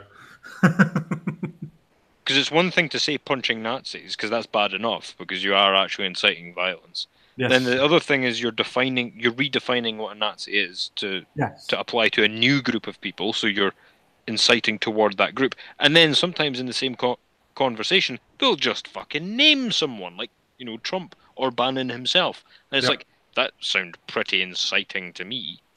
Yeah, and it doesn't even give you the full context of the quote that's actually being said. And sometimes they even break it up to make it go, well, this is what he said. No, he actually said a fuller sentence that actually explains that he meant politically. You can actually have a call to arms politically as well as militarily. There is a difference. They know bloody well you can. It's this fake, affected ignorance that they try and... It's just rhetorical bollocks. They don't actually believe half this shit. They have an emotion and then they try and retcon a political argument onto the arse end of it. Yeah. And the Conservatives do that as well, by the way. But the fact is, you don't hear from them that often. They have the politeness to keep it to themselves, or they don't get the coverage. Yeah, no, I absolutely agree with that. Not to change the subject, though I probably am going to. But it's coming up to past. I'm going to skip the next couple of stories. Have at me for joining UKIP, I suppose. And that goes for the chat as well. If you have any questions, please do. I know Mad Dodge is being a little bit of a cunt, but anybody that wants any sort of questions, leave them in the chat and I'll have a look at them. And obviously people in the actual panel, have a go at me, see what I can actually say and what I want to do. Racist scum. Yep, that's why I joined UKIP. Good luck to you, mate. I hope you do well. I hope so too. Will you still have time for little us when you're having dinner with Uncle Nige? Of course. I'm not getting rid of my YouTube channel. I'm not getting rid of my Twitter either. Oh, maybe you won't be having dinner with Uncle Nige then. Well, I don't know if I will or I won't, but I'm going to try my best. But I'm going to try and be like I said with the LBP party. I'm going to try and keep it as local as possible. And by local, I mean as so people can talk to me no matter what. So people have always got a way of reaching me. That way that my politics are always there to stand on its own merit, rather than me trying to hide behind a wall or behind the party. Yeah, you're in a very valuable position as well, because you can actually, through the channel, document everything that's happening to you. So, like, if anybody tries any dirty tricks or anything like that, then it'll stand as a matter of record. Yeah. Because you'll be able to go, you know, well, I would like to direct you back to, you know, May the 10th last year when somebody egged one of my billboards or some pish like, I don't know. They drew a big cock on it and it was in Ireland. Yeah, that actually was intended for somebody else. It wasn't Owen Jones, honest. And I take full responsibility. To be fair, I personally think you're doing exactly the right thing, mate, because I think the way the Brexit negotiations are going, we are going to get fucked over, and it pains me to see what happened to UKIP after the actual referendum. I think Nigel made a massive mistake abandoning the ship, because whether or not he wants to admit it, or if anybody in UKIP wants to admit it, it was effectively a one-man party. It was definitely. Yeah, I mean, Gerald Batten's doing a fine job. You know, after two disastrous leaders, and one I'm absolutely convinced was a fucking stooge, that Bolton prick. And it's nice to see, you know, with obviously people like Sargon and Dankula and Paul Joseph Watson joining, giving it a sort of not necessarily street cred, but it's giving it a sort of like an internet shitlord cred. Yeah, you mean like a sort of, it'll actually speak for somebody that exists in the real world. Yes. For people who I don't want to use the term I say red pill, but people who aren't woke. What is the actual official term for, you know, because obviously woke is supposed to be people who consider themselves enlightened but know fuck all about anything. So what are we? Are we asleep? Actually, Mr. Bollock, so woke is actually a left-wing term to be able to realise that you understand that there is systemic racism and so to speak, all of that sort of stuff. That's what woke means. Oh, okay. It's also usually followed by a massive hemorrhaging of money. Well, the old saying, isn't it? You know, get woke, go broke. Yes. And I think it's very, very accurate these days. And you know, as somebody, and I keep talking about him, I have a father who knows nothing about anything, but thinks he's, you know, he still thinks it's 1970s and nothing's changed. I work with work colleagues who love to virtue signal about how much they hate Trump and say stupid things like he's legalizing, what's it called? The stuff they used to put in the roofings in the 50s that gives you cancer. Asbestos, yeah. Apparently he's legalizing all that, and I actually read up on it, and it's bullshit. It's the ETA that are looking into taking off the dangerous substance list or something, and it had nothing to do with Trump. It was happening, or was being discussed, independently 4 years ago. That is why Trump feeds asbestos to Mexican babies every breakfast time. Well, and then sends them back to Mexico without their parents. No, Well, he it all sends them to stems- Venezuela as a practical joke. It all stems to he supposedly said in the 80s that he didn't believe that asbestos really gave people cancer, and it was some mafia deal or so. I can't remember. It was some bullshit anyway. And of course, to feed confirmation bias, somebody's found this story and ran with it, and now everybody who just dislikes Trump because mass hysteria. For feels, Yeah. that's what they go with, and it really annoys me that I can't really speak up, and it's because I know upper management at our place are those type of people as well, which is one of the reasons I can never do what Mr. Common Sense does. He now will refer to himself by his real name. I can't do that because if just one of them found out, I mean, the chances are they wouldn't care, but all it would take was just one person to blab, and next thing I'm up in the fucking HR's office saying, "Can you explain this, please?" And yeah, and it shouldn't be like that. You should still have the right to go on the internet and say if you agree or disagree with certain political persuasions. And the very fact that you can now lose your job potentially for not having the right political opinions is very, very worrying. Well, there's an interesting thing. It's Orwellian, mate. It's Orwellian. Yeah.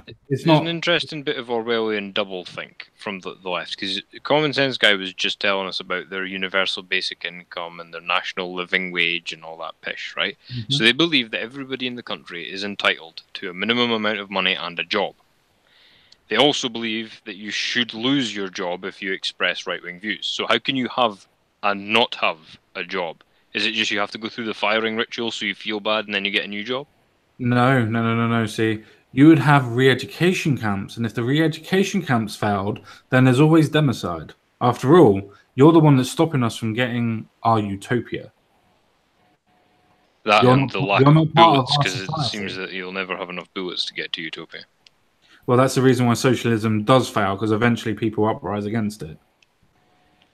See, on a slightly less ridiculous note, how are you going to function in the party with the whole... Because they will have a party line and you will have to toe it. So how will that... Are you worried about how that will affect you as a person? Are you worried about possibly having to leave the party or possibly having to massage some of your views out? To be honest, that's the main reason why I chose UKIP, to be honest. I mean, I've said before, I think I said on the video that I did today, I was a member of the Conservatives, and I did get in contact with the Conservatives about 2 months ago to join and be able to run for them for local council seats and so on and so forth. I would be more worried about towing the line in the Conservative Party with all the rhetoric that comes from them and how so close they are to how New Labour was when it was first formed, than worrying about what would happen with UKIP. Because of the ideas of how their liberal views, and I mean proper liberal views, as in libertarian views, where you can not say exactly what you want, so to speak. There will be some form of self-censorship. I'm not going to say there isn't. But at the same time, I still feel that that is the best party that has the idea of freedom of speech. To be able to say what there is and say what you want, rather than trying to toe a party line. But if I did have to toe a party line, it depends on what the moral factors are of that party line. If it's something that I completely and utterly fundamentally disagree with, then I will leave the party. If it's something where it's a case of I kind of disagree, then I will have a very strong think about what my moral ethics are. If it's something that I can see has a concession or a concession where I would have to concede that point to be able to get something better out of it or from it, then I would let it happen. But it sounds like a proper politician answer. It depends on how the moral argument is at that point, if I would quit or not. I hope that makes sense. Yeah, I think that's the sensible approach of like take it as and when. And I do think that UKIP are the most liberal of the parties. But they will have a party whip, and they will have their views. But I mean, if Godfrey Bloom cannot get away with the stuff he gets away with, I think you're safe enough. But you do have to think about that, because there may come a time where they're like, right, lads, we've got to revamp our image, we've got to be squeaky clean, and we're really making some headway with this Brexit stuff. So you over there have to stop saying, gollywog, and you over there, you have to stop your YouTube channel, and you over there, you know what I mean? But see, I can understand the reasons why people would want to stop the idea of using gollywog or things like that, or what some people classify as racially discriminating people and whatever.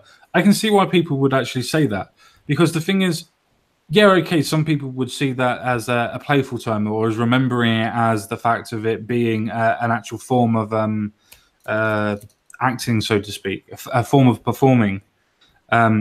So I can see why people would actually want that to be self-censored, so to speak, because you don't and you wouldn't say that in a place of work simply because that your bosses would end up firing you. It's the same as having an electorate. The thing is, if you piss off a certain amount of the electorate, you're not going to be able to get in anyway. So yeah, okay, people should be allowed to say what they want, but the thing is with free speech is that it has repercussions. People get to decide on what you say, and they get to decide on how they react to it. There's always two sides to a coin.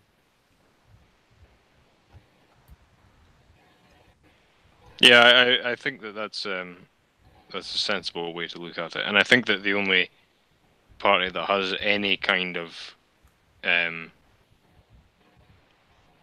what would you say, credibility left is UKIP. I actually think that they've actually salvaged that credibility, because I didn't vote for them in the last couple of elections. I spoiled my ballot. But that was because of, it was just after Farage left, and they had that guy, Mark, or was it Stephen? Stephen Somebody Nuttall. Wolf? Steve Nuttall, yeah. wasn't it? No, I think his name was Mark Wolf. He was going to be the next head before. The one who got into the scrap. Yeah, and he got, what did he get, beat up or something? Yeah, he got into a fight with another UKIP MEP, didn't he? Yeah, I absolutely loved him for that. I thought that was absolutely amazing. Yeah, he was quite a cool guy, but he got that happened, and then he had to leave the party, and then they just became a complete shambles, and I couldn't agree with anything they were saying. The little that I could make sense of, but they seem to have salvaged. They seem to have understood that they don't have to behave like all the other parties. They seem to have realised, look, we can have a rough direction, and we don't need to have like a creed, if you will. Yeah. Which I like. I completely agree with that. I'm just going to quickly take this question from 40 Ounce, because I've been keeping it by for quite a while. He thinks he has a good question for me, and it is, what is it that you can offer UKIP as a potential political candidate? What is it that you bring to the table to benefit them? I think, for one, the one thing that I would do to benefit UKIP is the fact that I'm willing and able and prepared to actually run.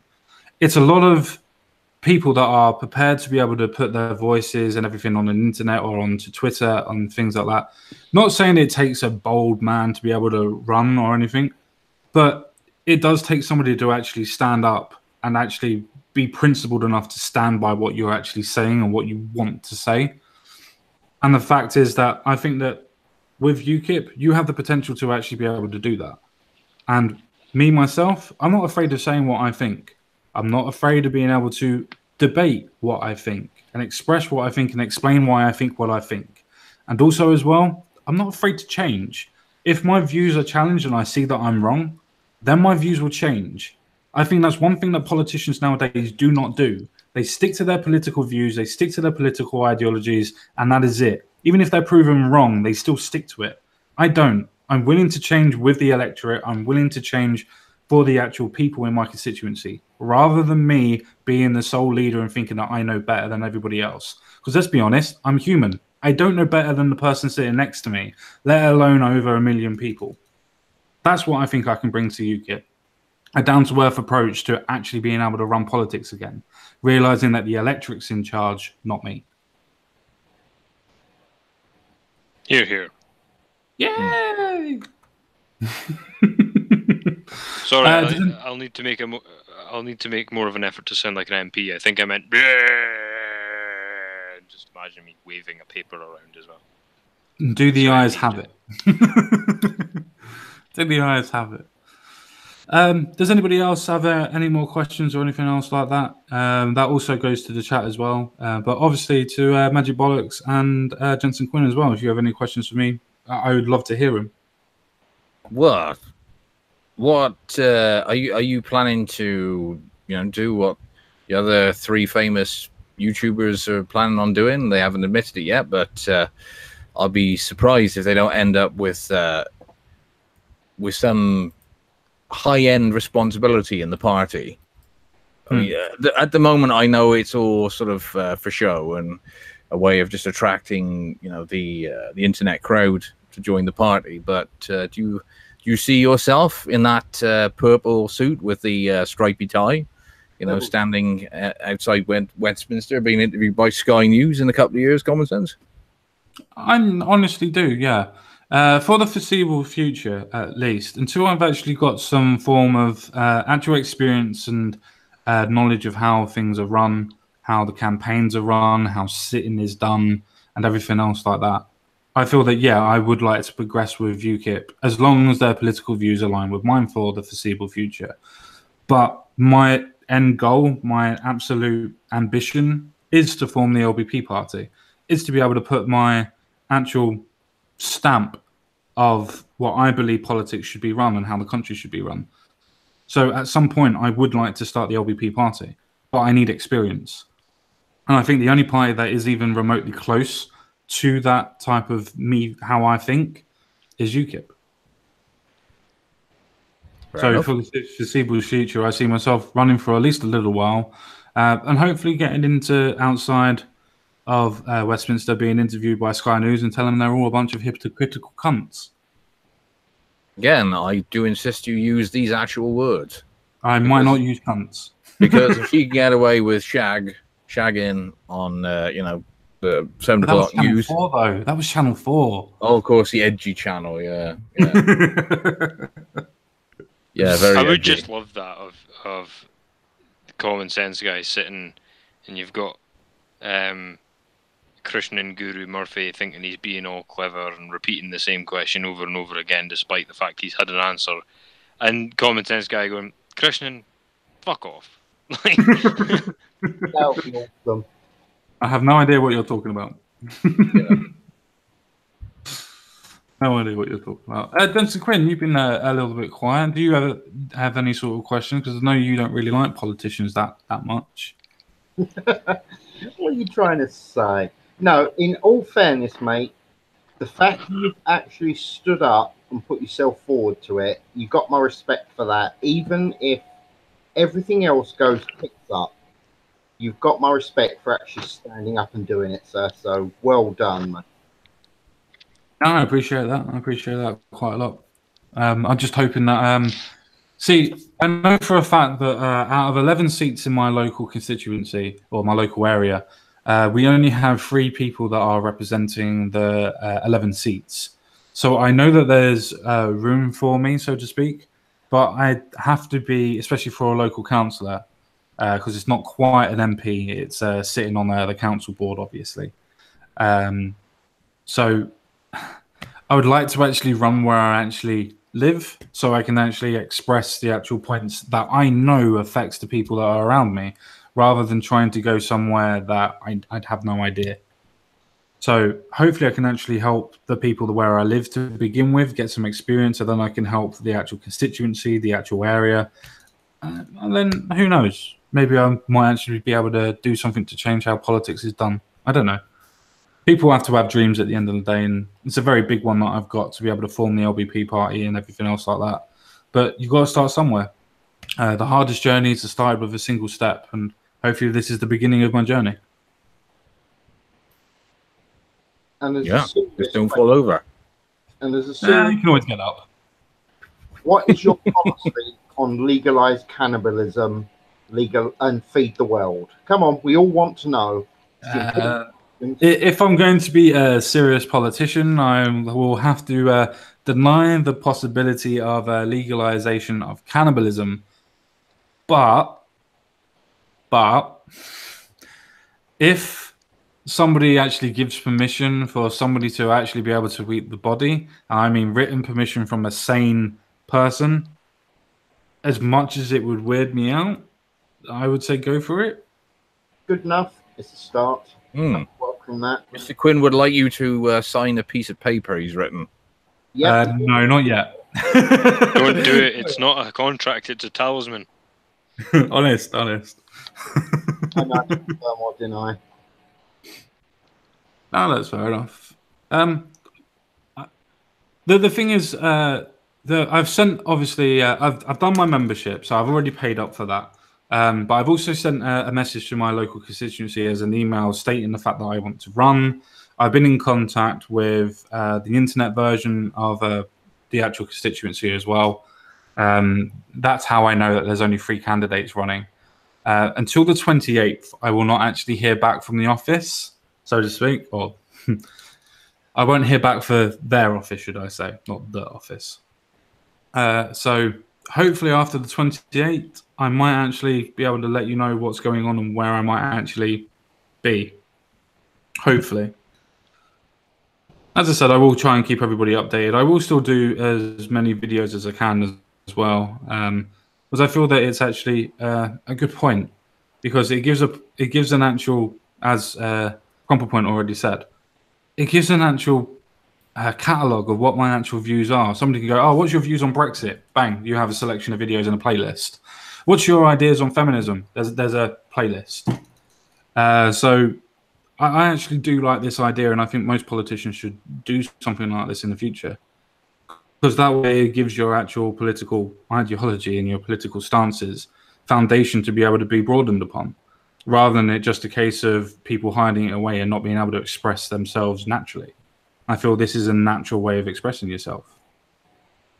Right, and all jokes aside now, if you actually do get into any form of power, I really hope you're going to be supporting the military and all that sort of thing. And I'm not messing about sticking around, okay?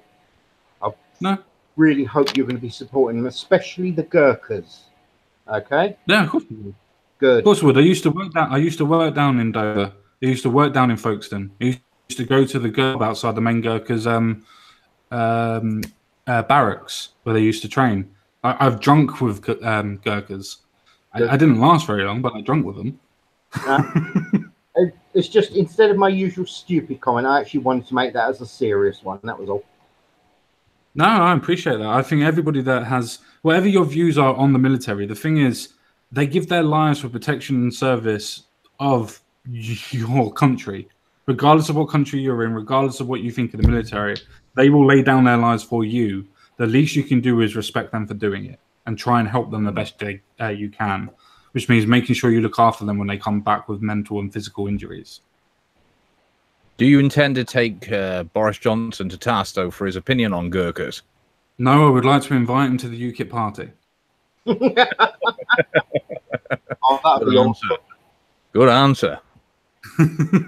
Would you offer journalist bastards tea? Depends. If they were right outside my house and on my land, I would tell them to get off and then offer them the tea. But yes, I would offer them tea and biscuits. Probably a jammy dodger or a chocolate digestive. Oh Christ, he's pushing the boat out. Would your tea have a sort of like an ammonia sort of aftertaste to it? Definitely not. No. The thing is, I want to prove that I have the moral high ground, and the fact is that you're just not you yourself, but the press would be scapegoating me rather than me actually coming out and doing something wrong. Well, no, because if you did put, let's say, an unnamed bleach-like substance into the tea, I think all that would happen was that their political opinions and their political writings would become much less nasty. Mm-hmm. Well, I wouldn't actually use a bleach to get to ammonia, because after all, there's a bodily function that actually provides an abundance of it.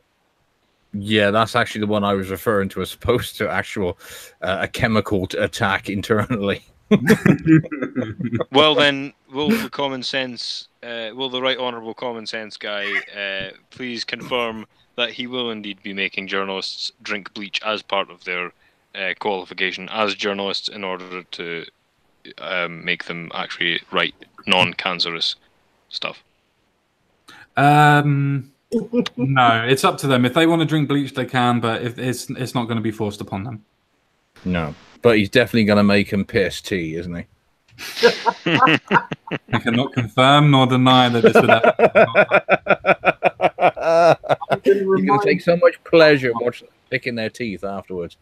I'm going to remind you that cyanide smells like almonds, so just tell them it's got almond milk in it, you'll be fine. If I wasn't running, I've got such an amazing joke. Such an amazing joke. Fuck it, I'm going to say it anyway. Well, that's all right then. If we wanted to get rid of all of the vegans, we'd just offer them tea. Yeah. Oh, it's good policy. I think you should actually get UKIP to put it in their manifesto. Very popular. Yeah. Yeah. Mr. Lothal Sheffield has just made a quick, I believe it's a question. So you'd get into bed with Joanna Lumley if she was about 20 years younger? Yes, I fucking would. She campaigned for British citizenship and full pension rights for him. Yes, I would. They have fought, they have died, they continue to do so for this country. They are worth more as citizens than what some of our citizens are. So yes, they deserve to have full British citizenship, by far. Completely agree. The same as some of the people that were in the Sikh army as well, especially for World War II and other members and people like that. They should also be done. So yeah, most people that fight for the actual country that they are fighting for, I believe that they should get citizenship straight away. And what are you waiting for? Are you going to die young? Sorry, it was supposed to be a reference to Starship Troopers, but I think I fucked it up. No, sounds good. Say it again. No, it's fine. It doesn't matter. The time's passed. Yeah, but you've got to get used to this common sense is political slogans over and over again, remember? Which is things like you're cutting too far, too fast. And what's the other ones they used to use? Which is for the power, for the people. All these sort of fucking ridiculous slogans that only are supposed to create an emotional response rather than actual based on facts and figures. Tough on politics and tough on the causes of politics. Ah, that's a good one. Yeah. I think I'm going to stick with my. I'm thinking I'm going to stick with my one. What's the matter, ape? Do you want to live forever? Oh yes. Well, how about this one? Because obviously one of the most of the people recognise Tony Blair's, as we now know, is slightly slightly misstrued, which is education, education, education. That's one more. There's one more. Yes. Well, I was thinking if you really, really want to make yourself popular with the working class, common sense, in a party that's very much nationalistic centric and obviously wants out the you mean civic nationalist centric? Well, whatever.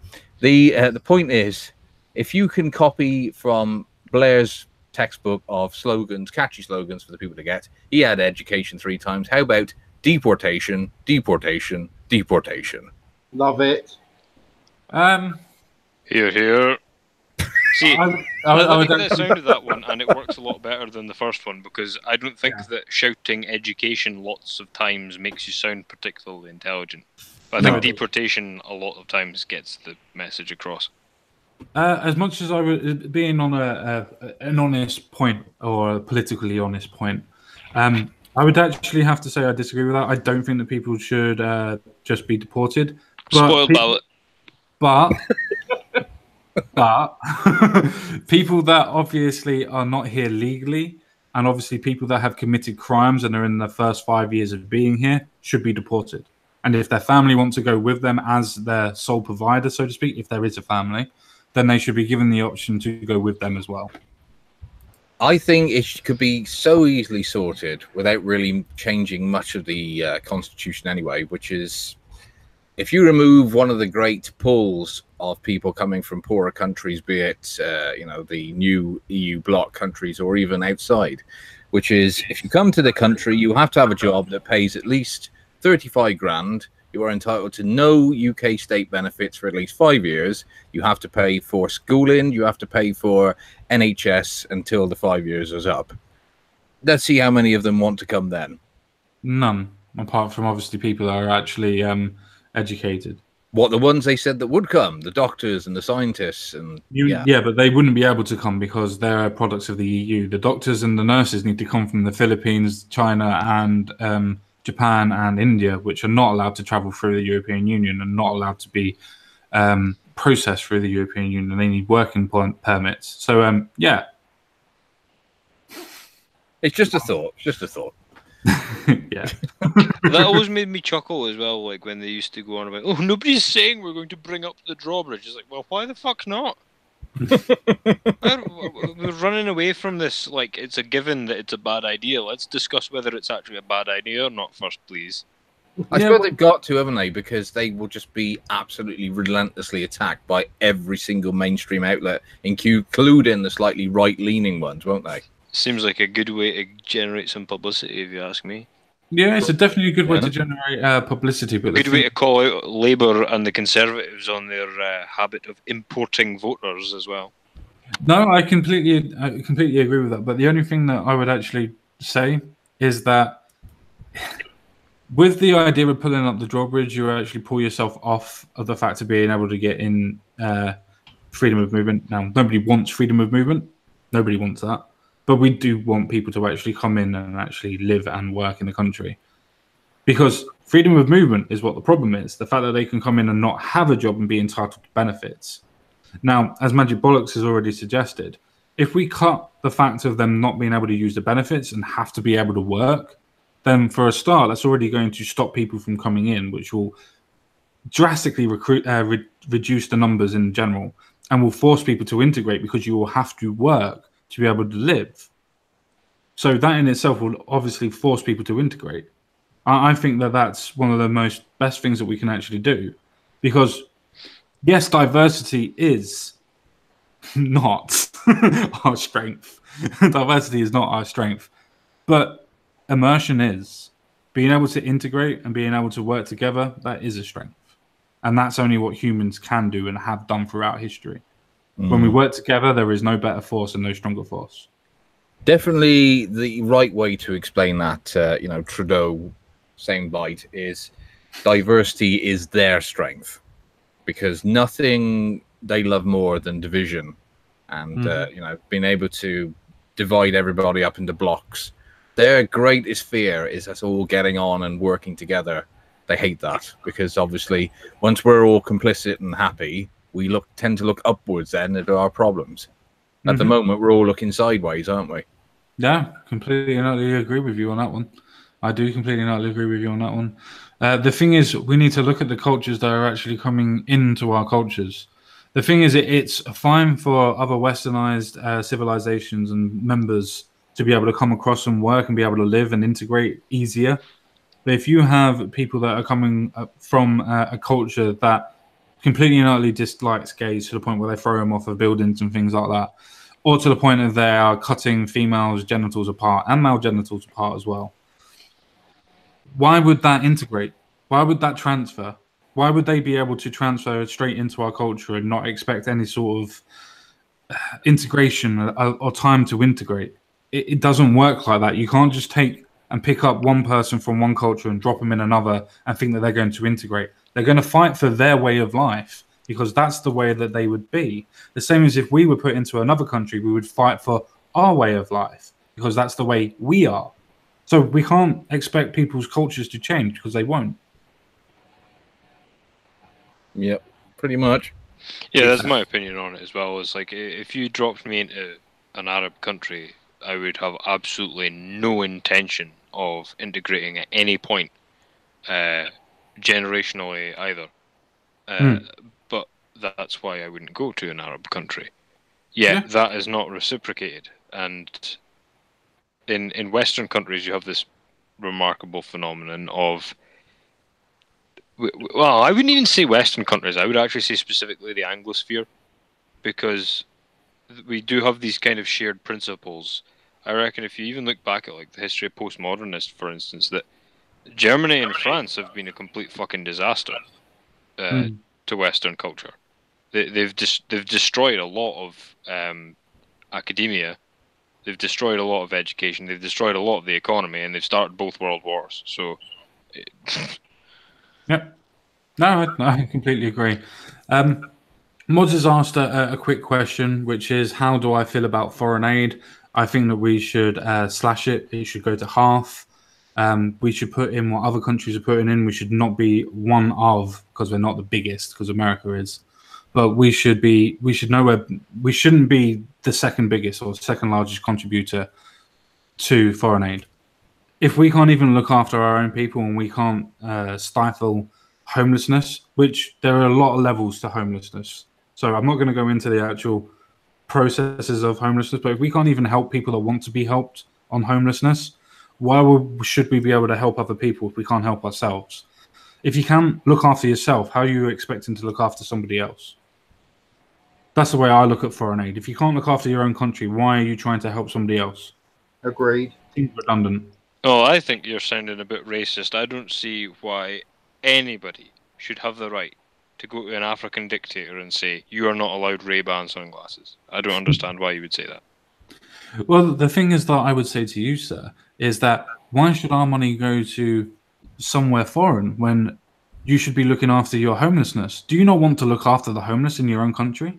Yes, but by importing massive numbers of foreign immigrants, not building any houses, and causing wars in the country that those immigrants are coming from, we will see benefits in those areas as a secondary measure. Do you not understand this? I do not understand this, and I do not see your motion, and I would like to know what benefits that you are trying to claim. Is it ESA? Is it JSA?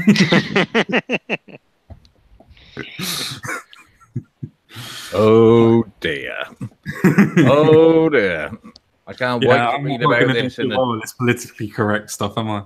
I can't wait to read this in a future edition of The Guardian. Maybe, yeah. Actually, no, this is more independent-y sort of reporting.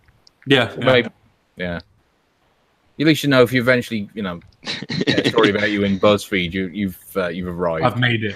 UKIP councillor argues with racist 8-ball. With Infinity Dragon laughing in the background and some bloke that says bollocks on his screen. Yeah, it's going to take some explaining, that one, isn't it?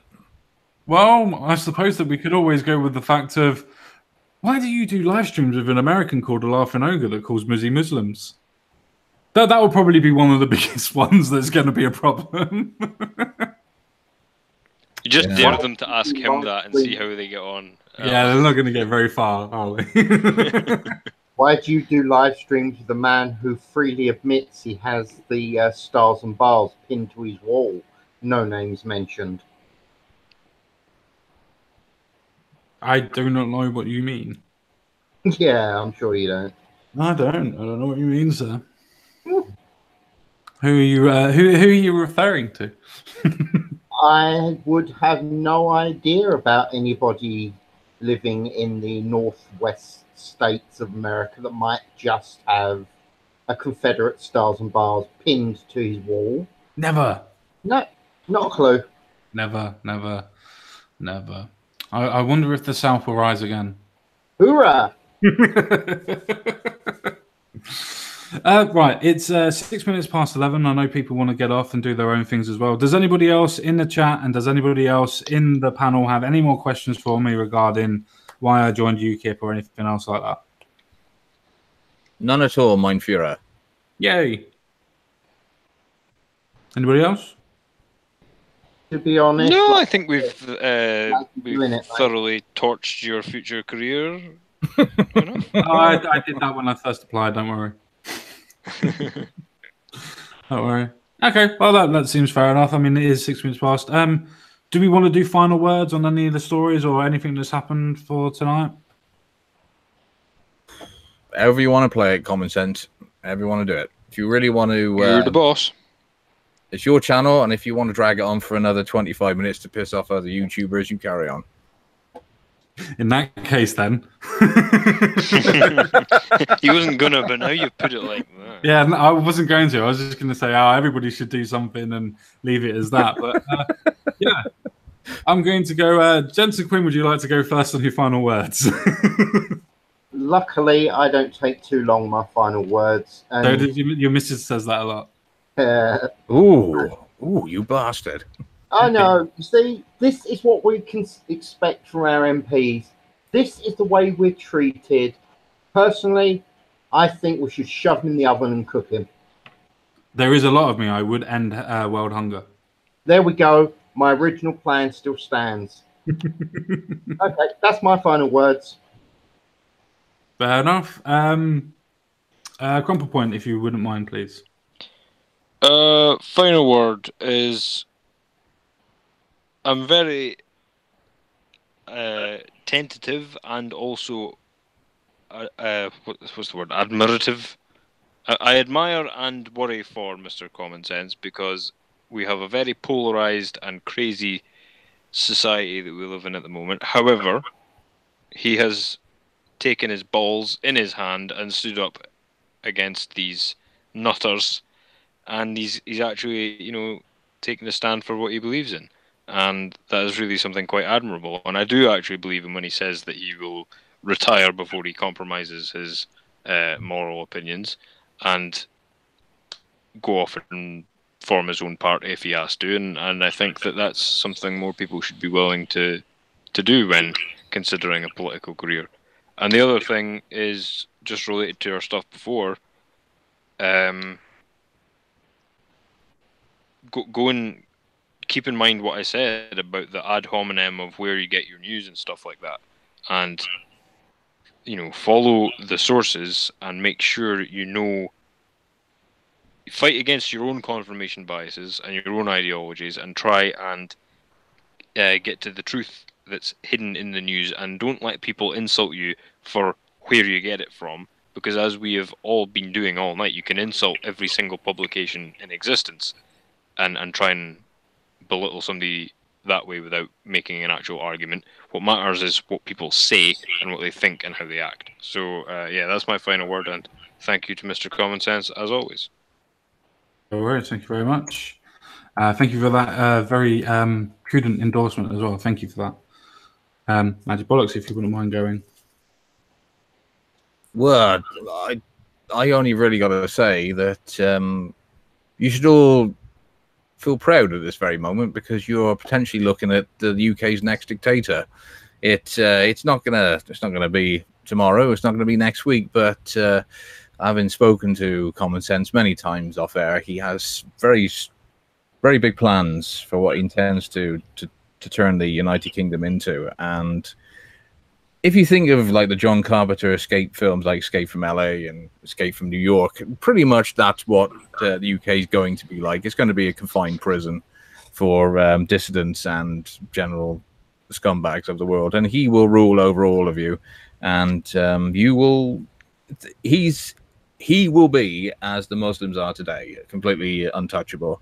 You won't be able to say a damn word without your life being absolutely destroyed. So take heed, everyone. Look at your new God and get used to worshiping that face. So, and the best thing about it is that you will be the ones who voted him in. So ha ha ha. Anyway, that's it for me. Thank you for having me on Common Sense, and I'll see you all again sometime. Always a pleasure having you on, Mr. Magic Bollocks. Always a pleasure, my friend. Well, thank you, everybody, for turning up, first of all. Thank you very much to everybody. Thank you very much to the panel. Thank you very much to the chat for asking the questions that you did. I found that very interesting. Thank you very much to the panel as well for asking the questions that you did ask. I found them very, very interesting. One of the things that I wanted to go into politics for was for the fact of being questioned. I want my ideologies to be challenged. I want my political stances to be challenged. I want to know that the way that I think is not necessarily correct, but can be defended, is defended, and more people would agree with it than not. Not everybody's going to agree with me, and I'm not going to agree with everybody. That's the way that democracy is supposed to be. that's what I can't wait for. That's the reason why I wanted to go and do politics. That's the reason why I wanted to do what I'm doing now, because I want to challenge and I want to be challenged. And most importantly, I do want to help people. I want to help the community that I'm in. I want to be able to help people like ourselves, the actual proper working class that wants to have what we've done today, have the banter, have the words that are not supposed to be used, but in a playful way and in a way that's not derogatory to anybody. To be able to say those type of things without anybody actually worrying what's going to happen in the future, what's going to be said about somebody later on, or what's going to happen, or whatever. I'm quite happy, and I want to push that forward, and I want to push that agenda. That's the reason why at this moment in time, I chose to go to UKIP. Because I honestly feel that UKIP are the party that are the most liberal in the broad sense of the term, the correct sense of the term. They are the most libertarian views, or the classical liberal terms, if you want to use Sargon's analogy. I want to be able to do that. I want to push the right form of politics to make sure that everybody is equal, to make sure everybody gets a fair crack at what's going on, to make sure that everybody has a fair chance. And I think UKIP is the only way being able to push that forward. Nobody needs preferential treatment. Nobody needs to be separate. Nobody needs to be worrying about what's going on. And if you do say a couple of bad words, nobody should go to prison for it. Nobody should get fined for being grossly offensive for it. I think those are the things that we need to fight for. Regardless of all of that, thank you very much for everybody that's actually turned up. And again, thank you very much to the panel. I'd just like to say, thank you very much. I'll see you all again real soon. Bye-bye for now. Take care.